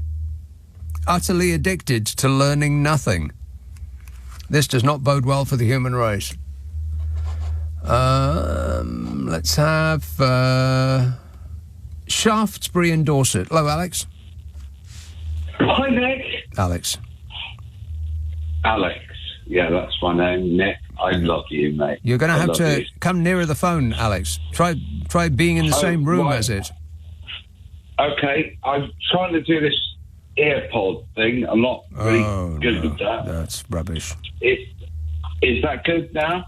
Well, for a brief period, yeah. Go on. I just watched AC/DC at River Plate. River the whole way Plate. through. Wow. Rock and roll! Isn't it incredible? It's absolutely amazing. Like... Oh, he expressed himself in builder's terms. He was just very, very excited about the concert with AC/DC at River Plate, that's all. You know, he was thrilled beyond measure, and he just lost control of his lips for a moment there, that's all. But I do recommend that you watch it.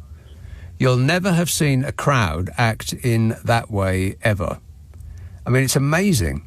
I mean, health and safety apparently is not a thing there, because they're absolutely rammed in on the pitch, I guess it is. Well, it is. And they're all bouncing up and down in unison, like thousands of people. It looks as though no one is not joining in with the bouncing up and down. Every song. It's incredible. It really is. And I do believe that it's available on an internet near you. Look it up. And you can thank me later. No, wait. I've changed my mind. You can thank me now. Thank you. AC/DC at River Plate. All right, thanks a lot, Alex.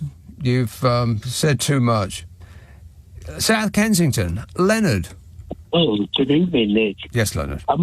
What was that guy? Did I hear somebody use the F word? Well, only you did, because you were on hold. The nice people at home hopefully didn't, because I hit the delay button. No, I didn't, actually. I don't know where you get that idea from. I don't normally swear. It's unnecessary, you know. Yeah. I was just listening about Badenoch. You talking about the North Sea oil. I mean, what are they going to do with it? Give it to their billionaire friends? Well, of course, yeah. It's not. Before. Yeah, exactly. It's not ours. We're not Norway. Well, no. Norway has a good vision for the future of its people. That's not in the way under Tory.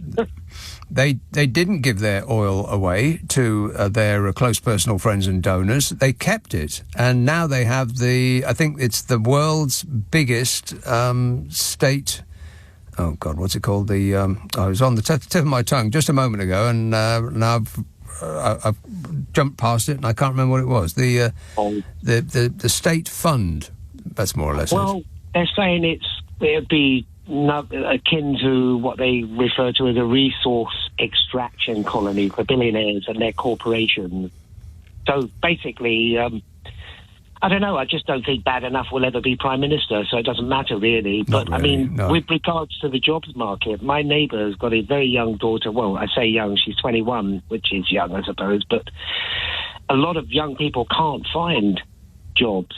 So I don't know why people, harp on about there being plenty of jobs, like your previous caller, because from what I've seen, My previous caller said there are plenty of jobs. I don't recall... Mind you, I don't really pay much attention on this show, but I don't recall anybody saying that there were plenty of jobs. Are you sure you're listening to this show? Somebody mentioned it, yes, that there were lots of jobs that people don't want to do. I don't even think that is the case either. Well, it is. We've got staff shortages in all sorts of tough to do jobs that we don't want to do, like picking fruits and pulling up tubers and stuff like that, like farm work. And we've got shortage in logistics, as far as I'm aware, lorry drivers and so on. And we've got shortages in butchers and all of that stuff. All of the things that we used to rely on the Eastern Europeans to do for us, we said, get out of our country, we don't want you no more. And so they were replaced by people from largely India, which I'm pretty sure is not what the people who shouted "get out of our country" had in mind. Well, I heard yesterday that there's around about 11 million. I'm not sure if they were talking about illegal immigrants, but they said there were 11 million refugees in Britain. No. 11 million? That was coming from somebody that I know. That's 1 in 6 people in the country. Of course not. I must admit, I thought it was probably a little bit extreme. Yeah, misinformation, fake news. No. I think you can distinguish the difference between misinformation or disinformation and misinformation. Well, what's the difference? I think a lot of the disinformation is almost certainly on purpose, such as I don't know. I think that a lot of it is to obviously distract people away from the questioning the present state. Yeah, well, let's not get bogged down in what's the difference between dis and mis, but I think that there's the same thing. Disinformation and misinformation is the same thing, isn't it? Yeah, no, but the point is, these jobs, I mean, they're not abundant. I mean, but then you've got to take into account that a lot of people cannot afford to live, and they have to claim benefits on top of those jobs. Right, but the jobs that we're talking about that aren't being done are the ones that we Brits don't want to do or can't do. I mean, there are a lack of... I mean, I don't know what the unemployment rate is in this country. It's not that bad, not at the moment. You need at least 3 to 4% to have a healthy economy, because companies need to have a pool of workers to pick from if they're going to expand. But I don't think that we're running a high unemployment rate at the moment, but we will, because artificial intelligence is about to fire everybody. Affirmative. You'll all get terminated. Correct. And not in a good way. Thanks, Leonard. Got to go. This is LBC with Nick Abbott. I think this is nonsense. David texts, hello, Nick. You and Carol McGiffin, that's the woman that I do the podcast with. Oh, right, yeah. Carol McGiffin, you recently talked about how great the band 10cc are. Rock and roll! Can you please not discuss them again on your podcast until at least 2027, as they are performing in Bournemouth next year, and I would really like to get to see them. Thank you for your attention to this matter. Well, that's in reference to the very true fact that Carol McGiffin and I appear to have the ability to kill people. Now, this started with Charlie Watts. We were talking about Charlie Watts on the podcast that we do, What's Your Problem with Nick and Carol? And then the following week, he died. And then, subsequently, pretty much each other famous person that we talked about died the following week. I mean, you could say it's a curse or a blessing, depending. But we are offering a service. If you want somebody dead, then simply put their name on a piece of paper and send it to the following address. Oh, right, yeah. 0345 6060 973. Bath. John, didn't I? Sorry about that earlier. Didn't I just talk to somebody in Bath? No, well, you did, but my phone died just before I got to speak to you. Oh, right, okay. Okay, listen, you disappoint me slightly because I have this mental picture of you in full David Bowie makeup when I speak to you. And now you said you don't wear any. Yeah, and in the death. Yeah. There was that flat earthy conversation going on. You can prove anything with facts where professionals are involved. But anyway, because they said they don't believe in scientists and stuff. I suppose facts, you can prove anything with facts. I don't know. I was going to say to you, the state of the country right now, in terms of all this flag paraphernalia. Yeah. And by the way, all a flag means is where you were conceived. To me, anyway. Right. So it's just a colour. It's just colours like football colours. They're in it for the excitement. They're in a big gang, which makes them feel with no tough, and it makes them feel invincible because there's a lot of them there and they're shouting at people who are weaker and having a worse life than they are. So that makes them feel better. Exactly. And if they weren't doing that, they'd be beating up their girlfriends, or they'd be picking fights with strangers in pubs, or having a riot at a football club. It's all Nick, the same. sorry. It's just excitement. Sorry, Nick. I wasn't laughing at the concept of beating up a woman, but it just what you nailed it. I was going to say, to me, the state of the country right now is like the scene in Don't Look Now. It's a man going up to a small child thinking it's his late daughter, only to find it's a haggard old woman with a knife. Well, don't tell us. I haven't seen that film yet. I don't believe that. I keep trying to watch it, and I get about 20 minutes in, and I think, do I really want to watch this? And no. And then subsequently I'll read another story that says, this is one of the greatest films that's ever been made. And I thought, all right, then I'll give it another go. And I come to the same conclusion. I've never got through that film. Honestly, if you get to the end of it, that end bit is just like, oh, my God. Well, I do believe you've ruined it for us. Well, not really, because I can't describe what she looked like. I think you described it pretty well. Well, I can't, maybe, I don't know, but it was one of Donald Sutherland's finest. Yeah, but I do appreciate you telling me at the end. Now I definitely don't. I'm sorry. No, I mean it. I definitely don't have to see that film now. I can finally strike it off my list. I didn't mean to do that. Right. It's been a while since I've spoken to you, so I've been not really able to talk right recently, but I've been listening, and it's been highly entertaining. Oh, well, I'm glad to hear it. Thanks. Yeah, and in terms of the Trump, that one of your callers said, what do they call him? Don, something like it was sleeping. Don. Hang on a minute. I did write it down. I know, I've forgotten it already. Don Snorleone.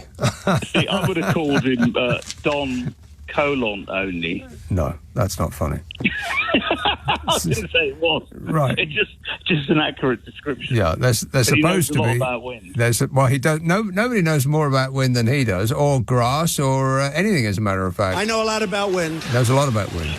Honestly, it's terrifying. I know a lot about wind. He knows a lot about wind. Yeah, nobody knows more about wind than he does. That's a fact. Oh, by the way, did you mention with Carol McGiffin? Did you? You haven't mentioned ELO, have you?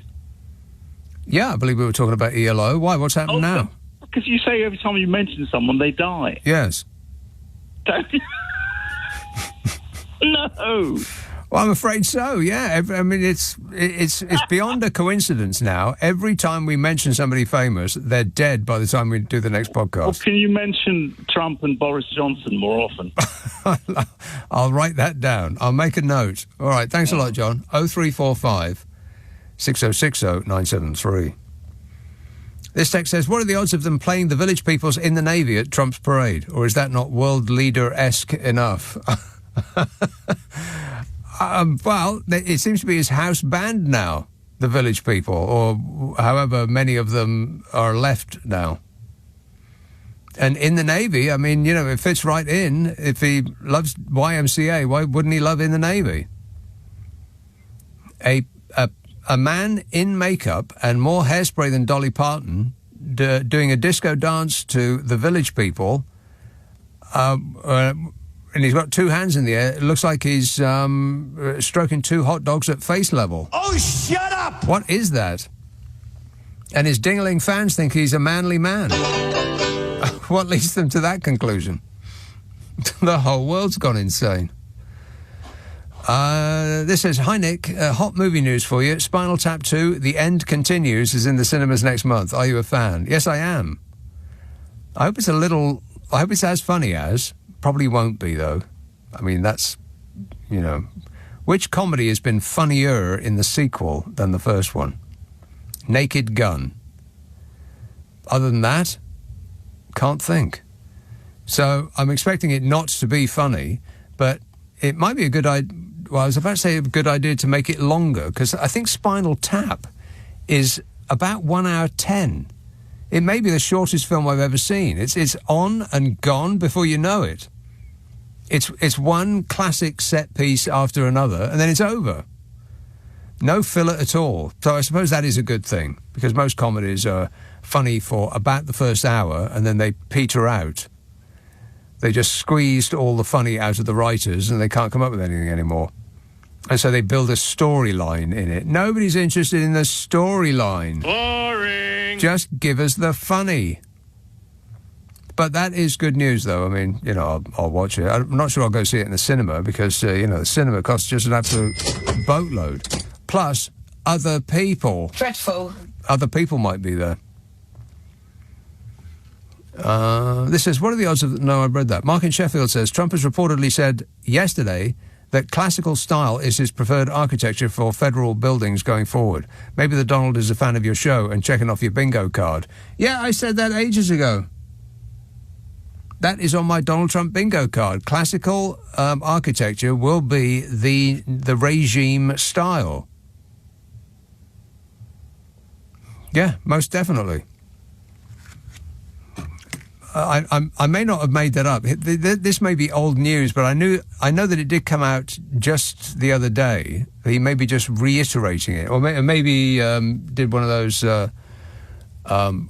presidential edicts where he does his big boy scribble on what looks like the wine menu, and then holds it up, and then the people behind him have to tell him what he just signed. And he sits there looking vacant, waiting for them to stop speaking so he can start speaking again. Not remotely interested unless it's coming out of his mouth. And on that subject, this says, Trump isn't hiding it anymore. The takeover is in full flow. Governor Gavin Newsom of California is the only person standing up to him, it seems. Yes. Well, you know, there's local judges and local politicians who are making a show of standing up to him. But Gavin Newsom is the only one who's taking him on at his own level, on his own terms. And it's hilarious. What's particularly funny is the response from the right-wingers, because they absolutely love it when Donald Trump does it. You know, it's these demented screeds he sends out on his Truth Social website, all in capital letters. You know, just saying the most insane things. And his fans love it because it upsets the libs. You know, they'll say something stupid like Canada should be the 51st state of America, or we're going to rename Mexico, or something like that.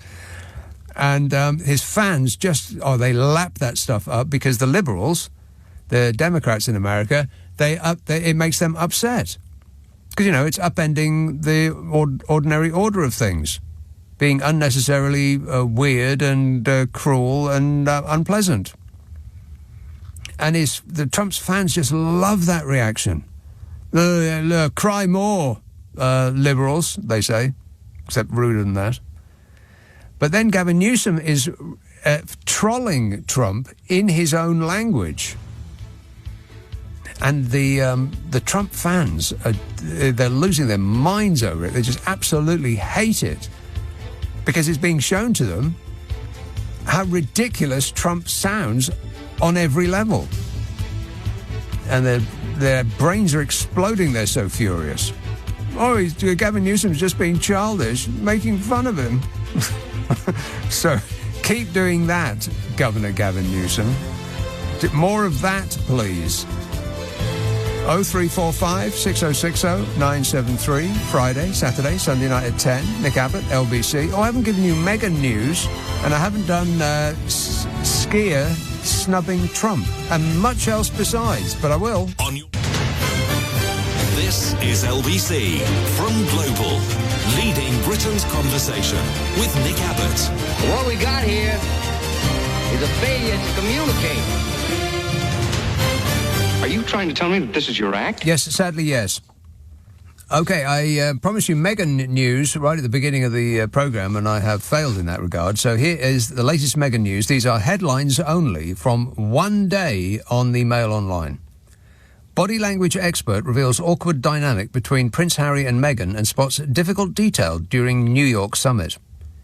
How easy it is to really cook Meghan Markle's recipes. Our writer tested 6 dishes from the new series of her Netflix show. These are the ones that left her royally impressed and the ones that fell flat. I know Meghan and Harry's next move after their latest massive failure, and this is why Kate, William and the rest of the royals should quiver in fear. All the signs Harry and Meghan want to come back to the UK as the Duchess reveals the surprising ways she channels British life. Meghan's new digs at the royal family spark debate, but royal insiders respond with just a yawning emoji. Awkward moment... Is that my phone? Why isn't that on silent? Who is responsible for this? They should be punished. Oh my God, it's Carol McGiffin sending me photographs. Not of herself, I hope. Ooh, what's that? She's found a wasp nest in her jeans and felt the need to share that with me. Where was I? Awkward moment. Meghan Markle's guest on her Netflix. See what you've done, Carol? You've ruined this podcast. Oh, right, yeah.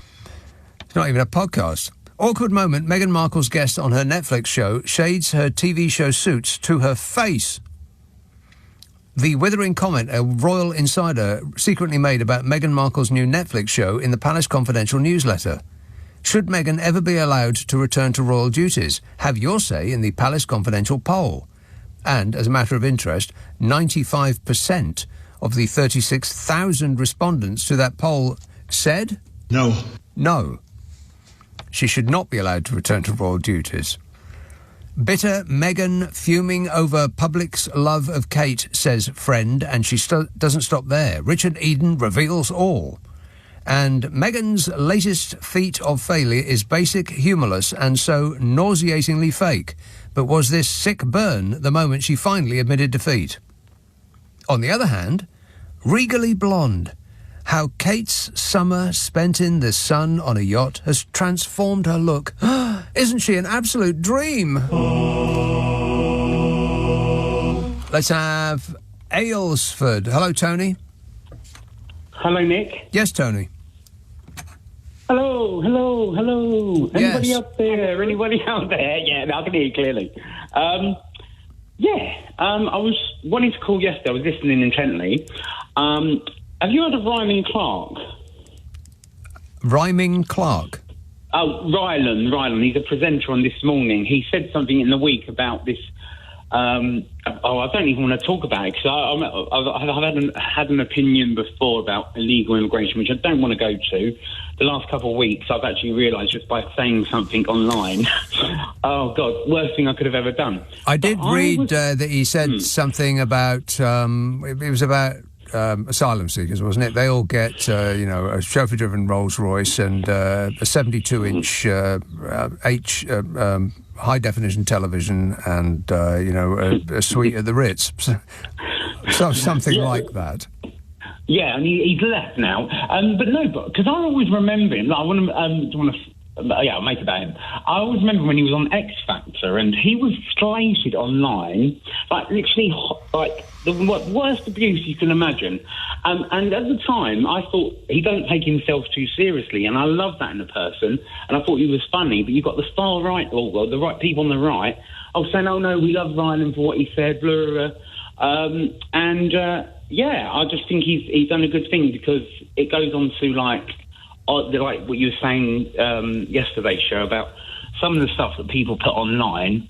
If you don't actually turn off, it will drive you crazy. Yeah, you have to turn off. Yeah. But does he look like that? Because the pictures that I saw of him, he was sitting on the sofa.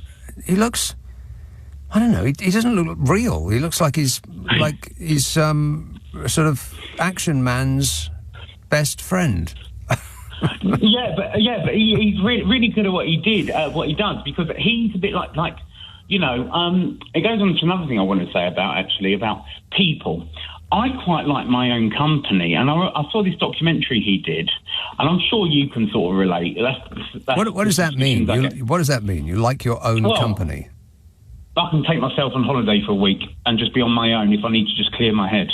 Right. And I just think a lot of people, especially, you know, I thought it was bad 10, 15 years ago, but a lot of people, I don't know what it is, but I've just seen society much more recently being really bad, and I don't get it. I really don't. And well, I think part of it is social media, which is anti-social media, and people are not living for themselves. They're living for the approval of others that they don't even know, which is alarming.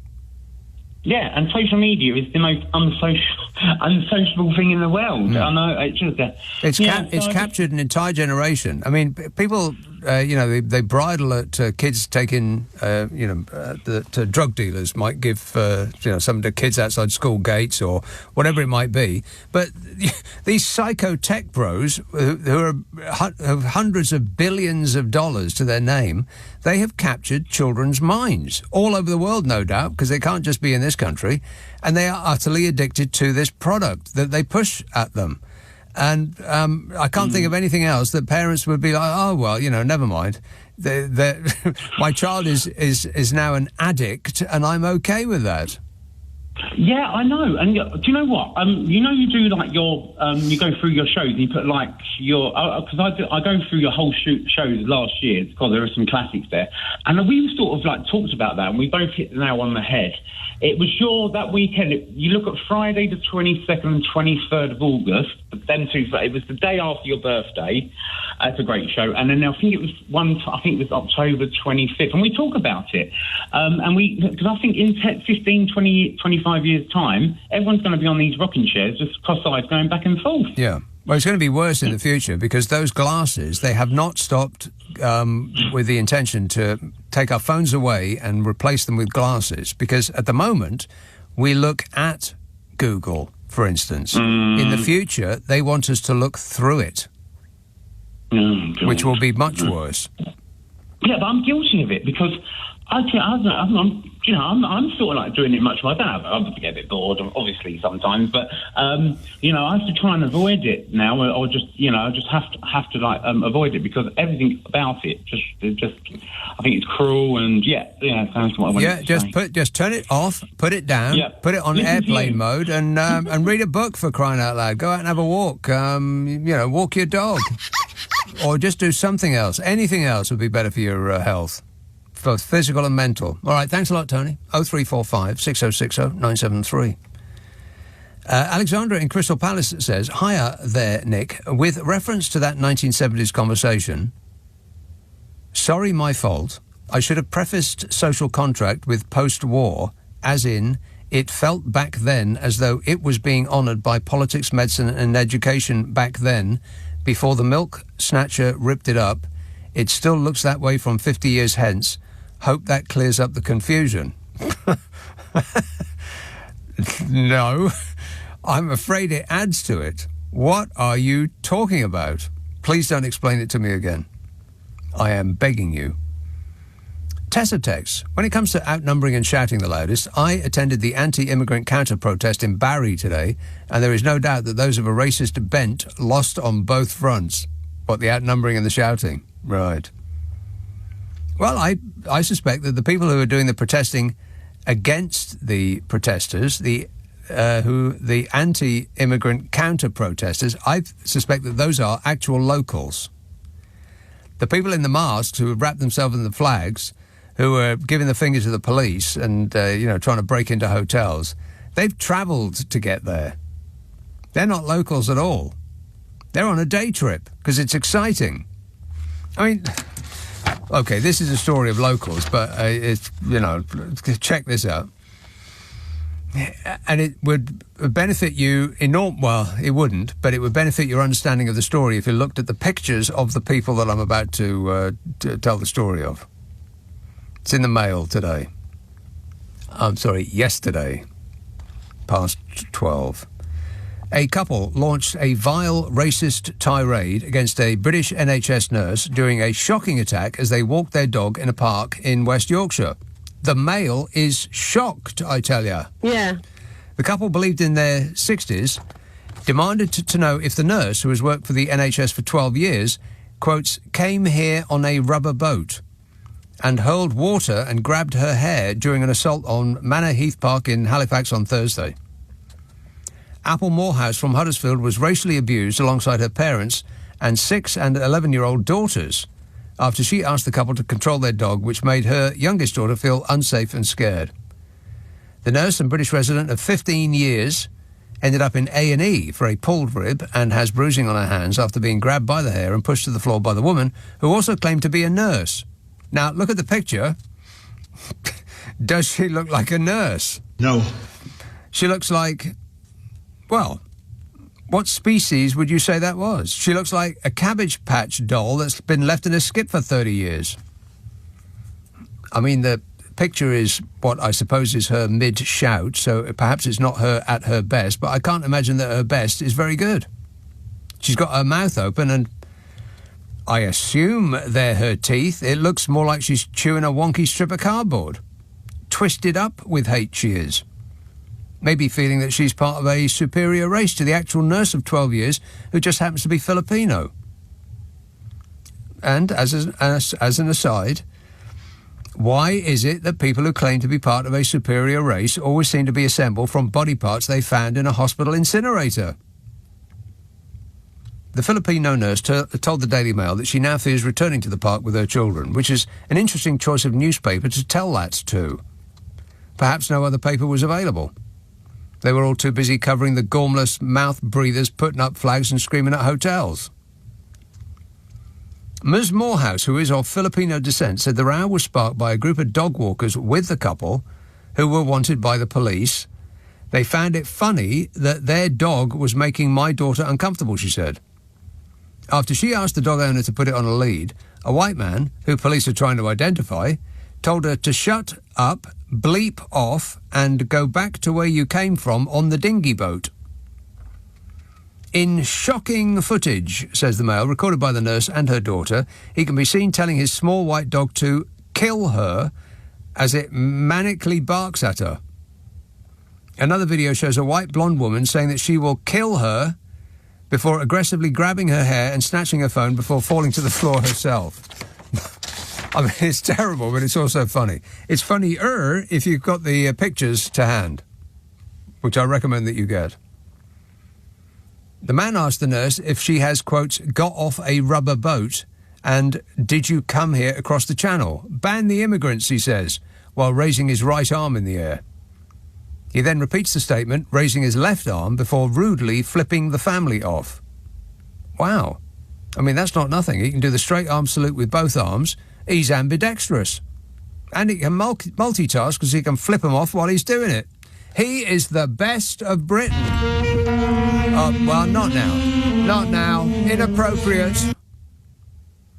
By the way, if they could find their way to a voting booth and managed to arrive on the right day, which political party do you think that couple would be keen to vote for?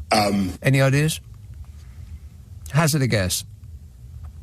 Back at the park, there was a continuation of the exchange in a similar manner, which I will spare you because you probably feel the need to take a shower and you may have already had your wash for the week. Disgusting. I would gladly, patriotically, and for the benefit of the nation, take a random sample of the people inside the migrant hotels, give them instant citizenship in exchange for deporting to somewhere horrible a similar number of those people screaming outside those hotels.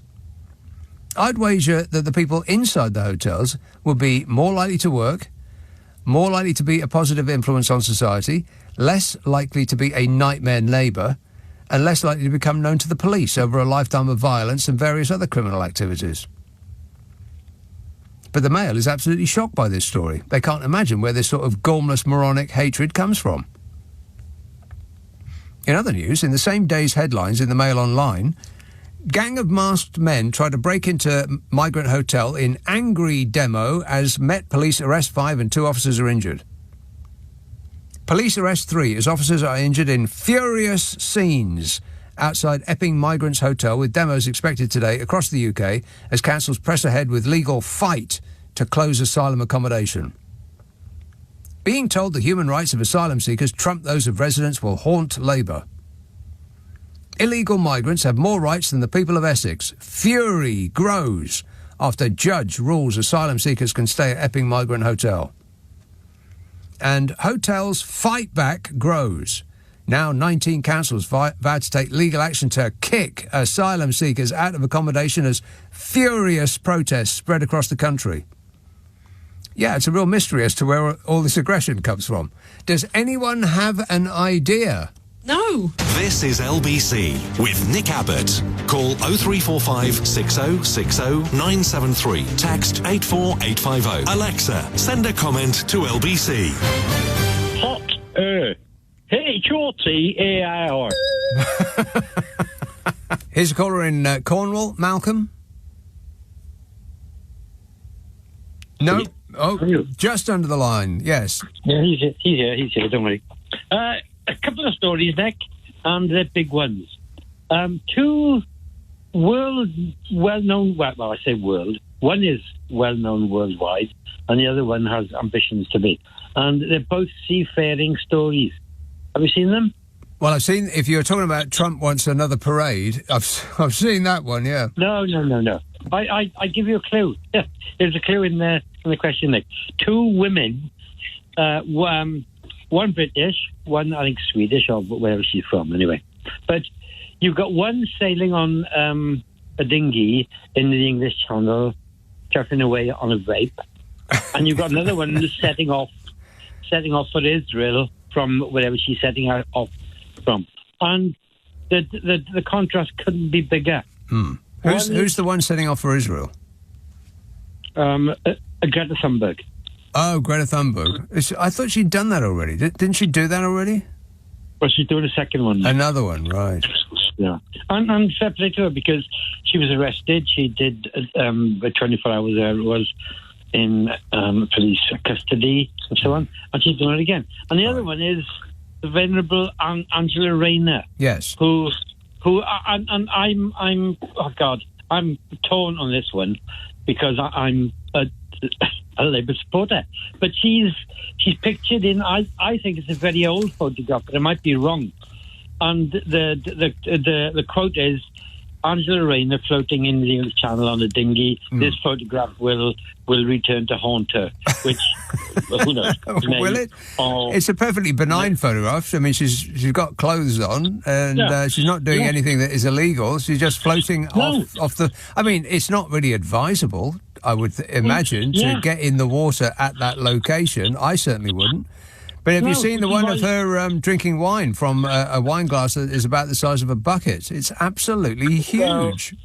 Well, Nick, the thing is, look, the Starmer has to draw a line soon, doesn't he? And there were stories earlier today about reshuffles and whatever. And again, I don't know whether that's like a story from the past or whether it's the future being relived, but it's Labour, the Labour Party, Nick, are in a very, very strange place.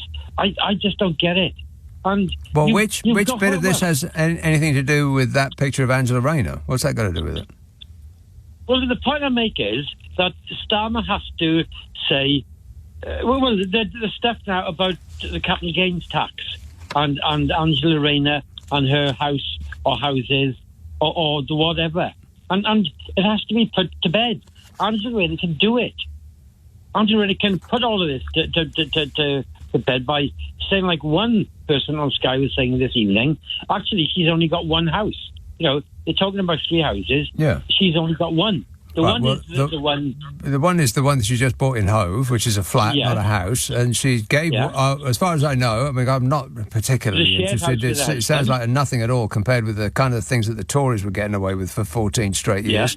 Hundreds of billions of pounds of our money have just disappeared. Where the hell has it all gone? No one knows. And they're concentrating on Keir Starmer's glasses and some nothing at all about Angela Rayner. Yeah. Yeah, but Nick, I'm as sick of it as you are.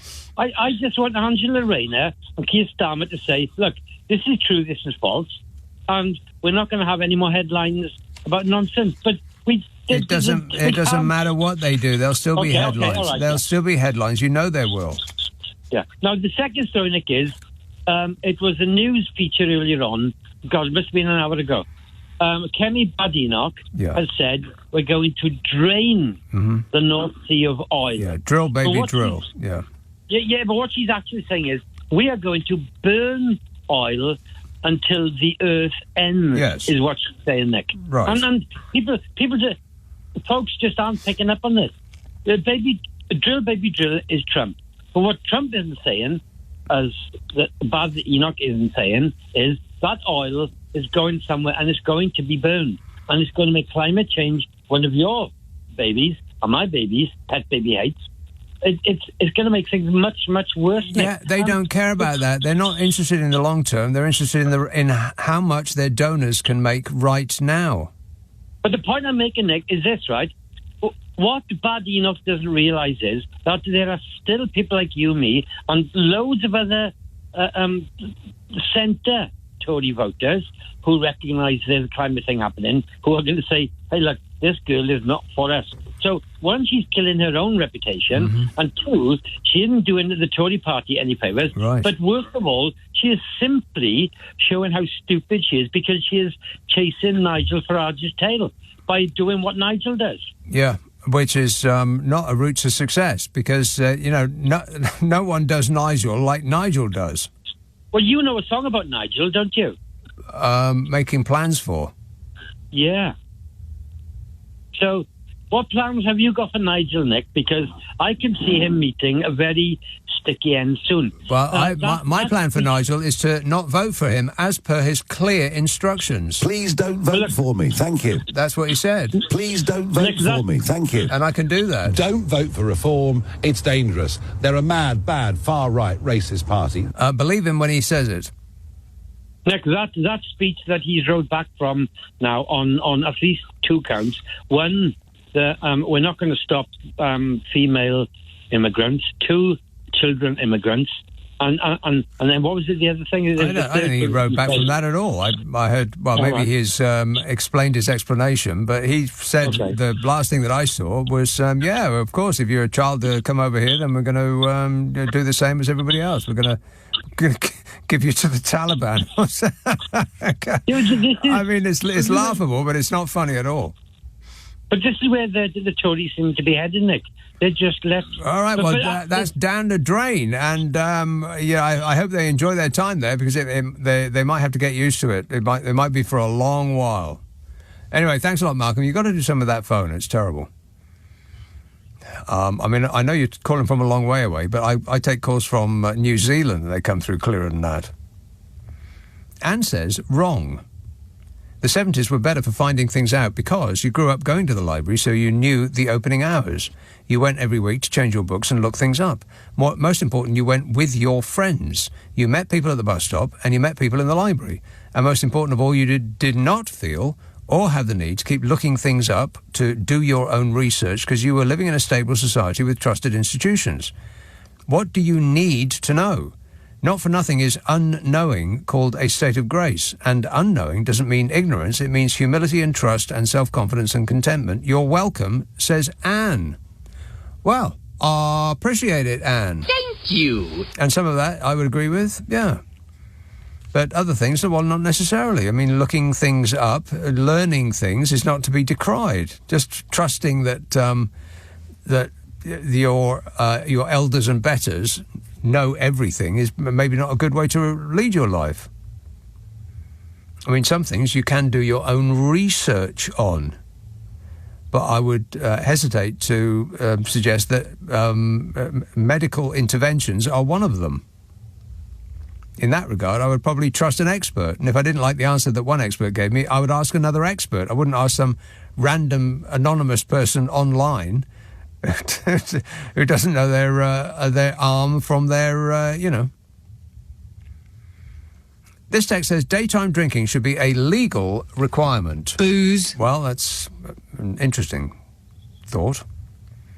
David Paul says, did you see on the news the Chinese takeaway in New York covered in racist remarks and the St. George's flag graffiti? Not an asylum seeker in sight. Not racism at all, just patriotic flag wavers.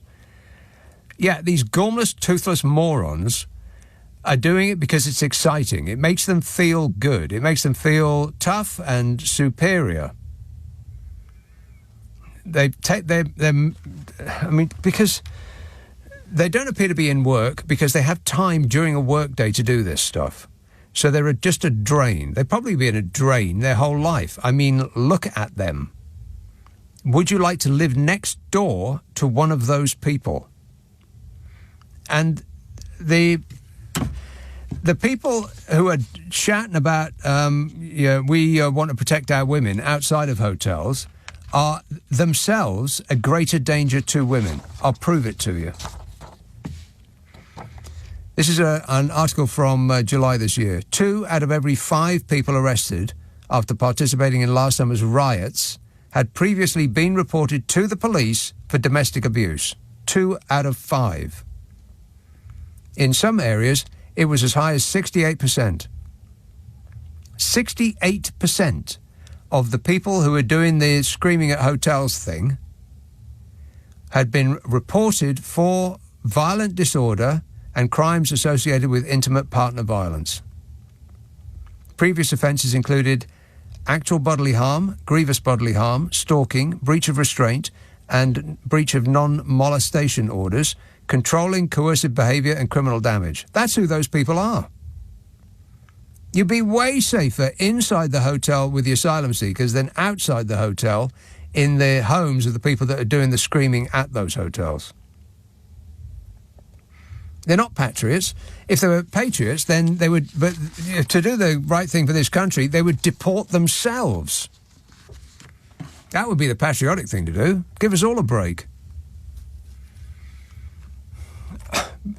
But I suppose you're not allowed to say that, are you? 035, but I don't know why not. I mean, if it's true, right? This is LBC with Nick Abbott. You know, some whack job can say this stuff and get away with it? Andrew in Stroud Green says, hi, Nick, Trump Army Parade. Next time this comes up, please can you use a sound effect of the noise of those squeaky tanks trundling by the almost empty grandstands? It just sums up the gut-wrenching embarrassment of the whole event. That's a good idea. Yeah, I'm going to write that down. I need a squeaky sound effect for, Emperor Squeaky Tanks. Let's see now. Hazelmere, Della. Hello, Nick. Della. Hi. I've got 2 things, but the second one's very important. But the first one was about Aaron Ramsey curse. It sounds a bit like what you've got with Carol about mentioning people's names and then them dropping off. What, the footballer? Yes. Have you heard of this? No. Let me enlighten you. Go on. Yeah, well, there's this thing that it's a viral conspiracy theory that when he scores a goal, then someone dies. And it started back in the 2010s with Osama bin Laden, Steve Jobs and Whitney Houston. And I think the most recent one was the latest Pope. So, yeah, there is this going on. I was really intrigued when I heard about it, and I looked it up on a chat room, and somebody said there were, I think, because he was at Arsenal at the time, and there was I think it was a Spanish player there, and he never scored any goals, and someone said it was a shame there wasn't the curse of the Spanish player, because then no one would ever die, which would be... Well, I'm guessing that Aaron Ramsey is aware of this, because, his name comes up on the internet. You'd be curious if it was yours. Exactly. Absolutely, so that must be a bit traumatic for him. I imagine he gets paid a bit to sort of deal with it. Oh, well, yeah, but, I mean, you could imagine that it would go through his mind at some point as he's coming down on goal, just nipping past the last defender.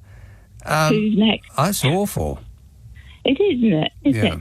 But here, this is a much more positive one, and I think this might be thought of the century. Well, you know these weight loss drugs, the Wegovy and Manjaro? Yeah. Now, people who've taken them ring in and they say it's improved their life, which is wonderful and great. But really the Harry Potter bit about it is that it stops them from wanting to eat. And that's the major thing. It stops them, it gets rid of the food noise, which is really the magical bit. Yeah. So my idea was, is it possible for them to develop something like that for money, let's say? When you get to a certain amount of money, you stop needing any more. And I mean, I no, but seriously, I wonder, because I don't know anything about psychedelic drugs, seriously. But I mean, there must be possible to develop something that stops you wanting more and more money. And then the best one of all, of course, would be if they could stop having power as well. This desperate need. I mean, how many problems would that solve? It would solve most of the problems in the world. Most of the problems in the world are due to greed. Yeah, it's us. It's our fault. Exactly. And it does seem like an illness. The more money you have, the more it appears as though people need to acquire. They've got this desperate urge to get more. I would assume partly because they just surround themselves with other people who've got that kind of money. I mean, you know, if you're a billionaire, you probably don't mix with working class people very much. Your mates are also that rich because otherwise they wouldn't be able to afford to go where you go, so you wouldn't meet them in the first place. Well, exactly. That's exactly the thing. But I can't identify with that because I'm not super rich. But I can identify with wanting to eat sugar all the time. And if this drug stops people from wanting to eat more, why can't they do the same one for money and power? I mean, that would stop Rootin' Tootin'. That would stop Trumpy, you know. And I've thought about this a bit. And because, you know, with the fluoride, they put it in the water to stop people's teeth rotting. They could just zip this into the water and then, you know, you'd have the Farages would be gone, or they'd have to be, you know, minimise their effect, the Tices, the Putins. An anti-greed drug. Yes.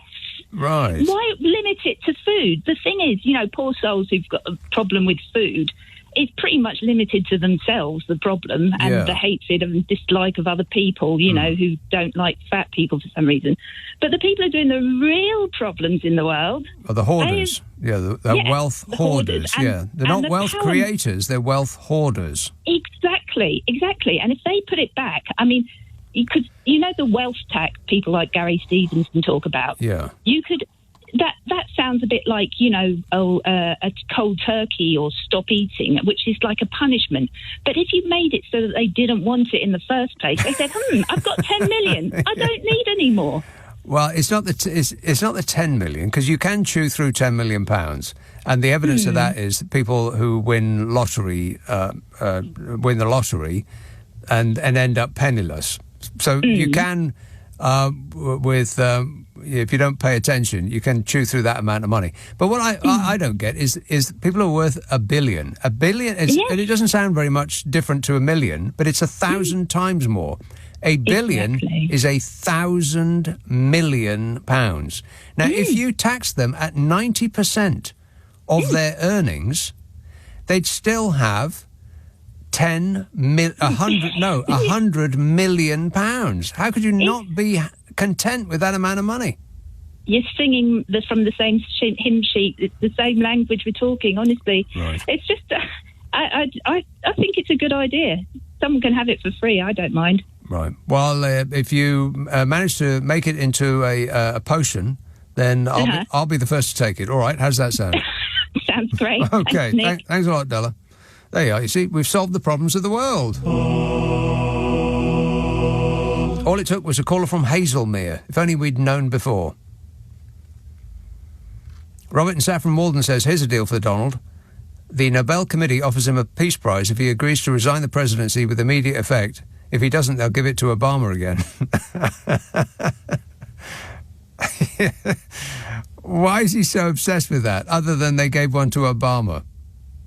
I think they should give it to Obama again, just for the giggles. I mean, he's not a peaceable person. He's a deeply unpleasant, nasty, violent man. I mean, there's nothing peaceable about him. Like to punch him in the face. See? He's aggressive and unpleasant, and the opposite of everything that the Nobel Peace Prize Committee would be looking for in a person to give a medal to. I mean, partly he's obsessed because the medal is gold and comes with $1 million, which he'll just spend on gold paint. Cover everything in gold, like a third world dictator. God, what a way to run a planet, eh? Dreadful. Bath. Hello, Laura. Hi, Nick. You okay? Yes, super. Thanks for asking. You were great on your previous two podcasts, by the way, the Nick Abbot Habit. You went off, and I was like driving down the road, clapping. It was amazing. Brilliant work. Well, I can't remember what was in that one, but the Nick Abbot Habit. You went off. I'm glad that you reminded me. It's clips of old shows. It's a 30-minute best of old shows. It's concentrated amusement. I think you'll love it. And it comes out on a Monday. It's called the Nick Abbot Habit. It is available where you get podcasts. Are you done with that now? That's the end of that advert, yeah. Yeah. I realised, actually, when we were talking this evening and listening to the Nick Abbot Habit, with any article about Meghan Markle written in the Mail always includes the words Royal Insider and body language expert. Yeah, they're always with a body language expert, yeah. I've never met one, though. No, me neither. Can you imagine doing that for a living? I don't think there's any such thing. But they're always available. They have someone retainer at the Daily Mail, and they... Right. Either that or they just make it up. Well, the thing I called to talk about was I'm actually calling to talk about one of the main things you've been discussing in the programme. I know that I usually throw you off base, but I thought I'd be grown up today. Wanted to talk about these anti-migrant protests. I was wondering whether we could set up a decoy of some kind, because I thought, did you see the clip of Jacob Rees-Mogg looking over the wall at this apparent migrant hotel in Somerset, and he goes, is this a secret migrant, illegal migrant place? Did you see that? No. When was that?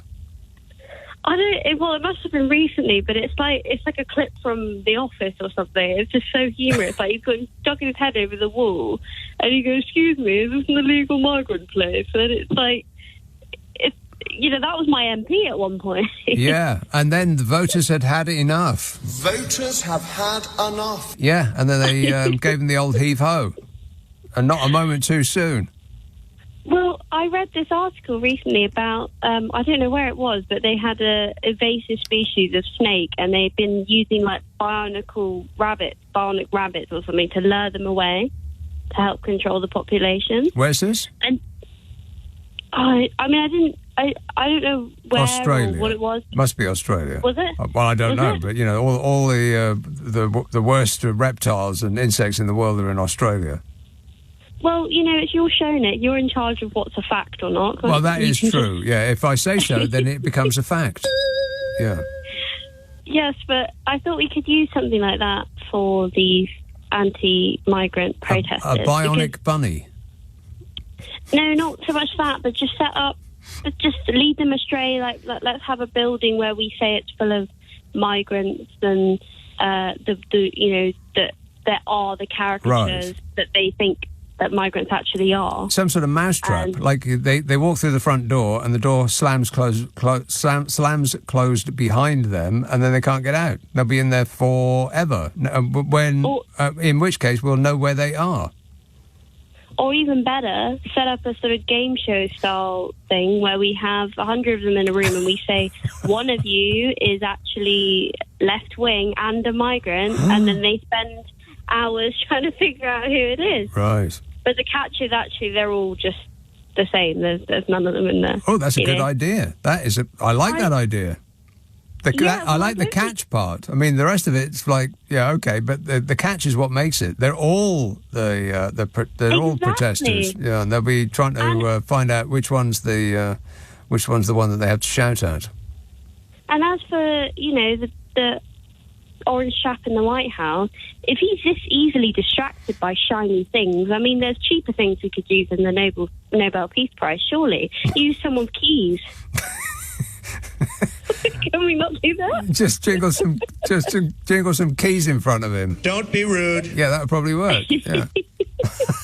Thanks a lot, Nick. All right. Cheers, Laura. 0345 6060 973. You're easily distractible, Donnie. That's what she was saying. Don't talk to me that way. Don't talk to... I'm the President of the United States. Don't ever talk to the President that way.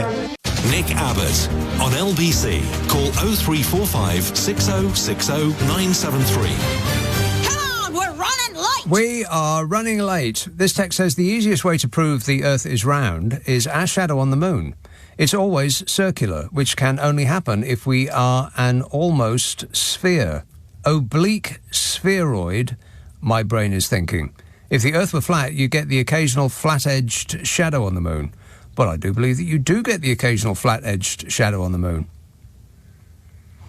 Because the shadow that is created by the sun is such a relatively small part of our planet as it lands on the moon, the shadow, that from our position it does look straight or straight-ish.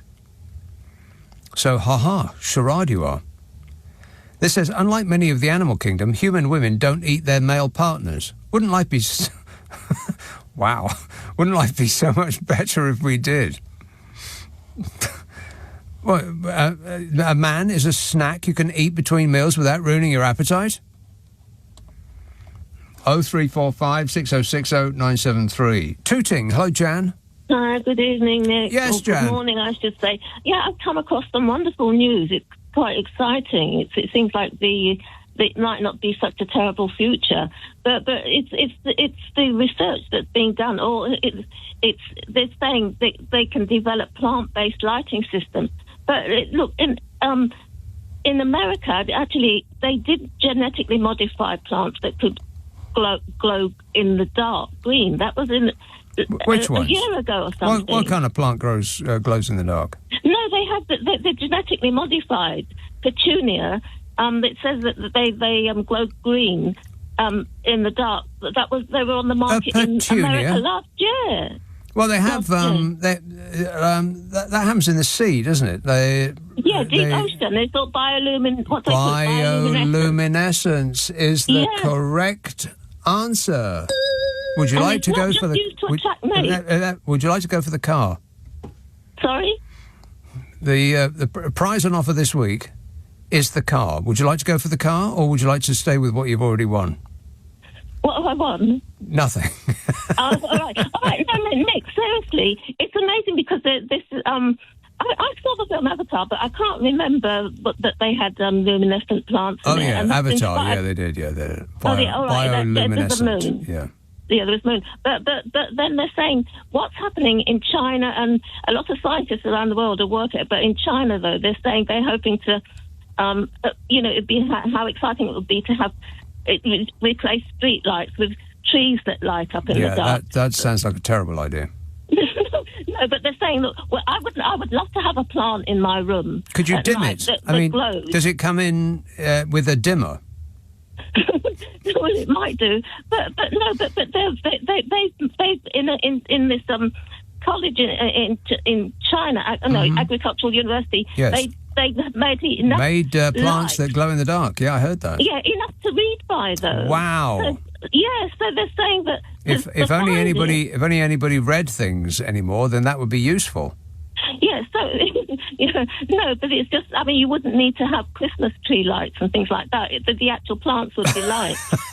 Don't you think it's wonderful? Well, wonderful. That sounds like a good idea, yeah. Because look, they're saying now that the kind of findings that the scientists are working on in this field, they could be developing a sustainable, eco-friendly, plant-based lighting system. So the future needn't all be sort of scary. Dark. But you know what, Nick?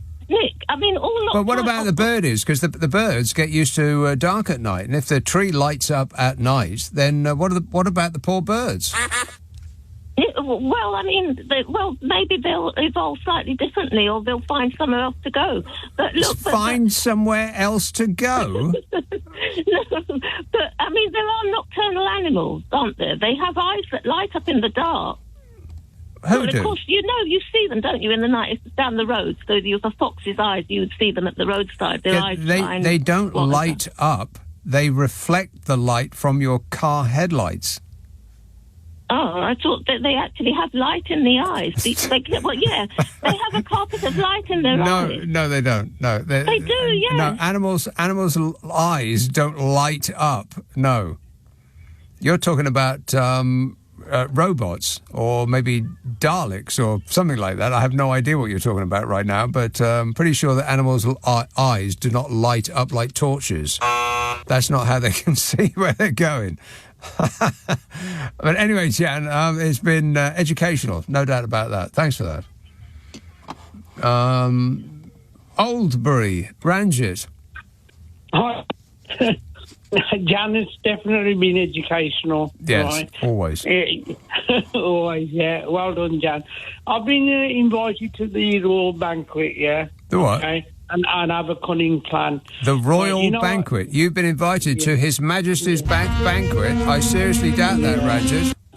I have, yeah. And I'm going to be sitting in between Nigel Farage and Donald Trump. And I've told Donald Trump, listen, you know the burgers you like? I'm going to put them on a skewer, yeah? Stack them really high. I'm going to cut it like it's a doner kebab, but it's not actually a doner kebab. And he's actually believed me. He says, yeah, Ranjit, you can come along if you want, right? But where do you think Nigel Farage is going to sit in this banquet then? He's not going to get invited to that banquet. What are you talking about? Well, I don't know, mate. If he does, that just shows that this country's gone down the pan then, really, to be honest, right? I don't think we need any evidence for that. I think the evidence is all around. You just have to open your eyes. You know, the last time, right, the Chancellor, right, he was, I can never remember his name, right, you know, the one that was from Bromsgrove, the MP, and he never got invited to the Trump because he was a Muslim, yeah? Well, I heard Ed Davey. Ed Davey ain't going to go. No, he's definitely not going, and I applaud him. I applaud him, well done. Right, and to be honest, right, I think, right, the king doesn't want him there. Well, I wouldn't think so. No, I have full details, Ranjit. So, are you invited? Did you turn it down? Just say you turned it down, right? And I believe you. And so does a rabbit. Yeah, I tried to turn it down, but they wouldn't return my call. No, and the lead from Maidstone in Kent, yeah, he's invited because he's a fan of Nigel Farage, and he said to me, I spoke to him this afternoon, right, Lee said to me, right, he says, I've been invited and I'm taking Uncle Nigel's ticket. I tell you what, I just can't wait and see what a flop it's going to be. Well, I'm sure it'll go swimmingly, and we won't get to see any of it, and Nigel Farage is probably not going to get invited. But the Liberal Democrat leader, Sir Ed Davey, was invited, and he's said he ain't going. But leave it with me, Ranjit. Sir Ed, who has been vocal in his disapproval of the US president, said he thought and prayed long and hard. Prayed about whether to accept the invitation to the state banquet at Windsor during Mr. Trump's historic second visit next month. He asked for guidance from the Lord about whether to go to dinner. It's an historic visit next month. It's historic because nobody has ever had tea with the Queen twice. Of course, it's not going to be the Queen. Someone's going to have to break the news to Fiberace. It's not going to be the Queen he gets to waddle in front of this time. It's going to be having a chit-chat with a man who chunters on about vegetables and fountain pens. Oh, no. You know, your kingness. People. Very important people. They come to me, they say how handsome and smart I am. Very smart. And what big hands I have, which is nice. But enough about me. What do you think about me? Be honest. Don't be honest. And the man who loved phony gold tat so much he bought the company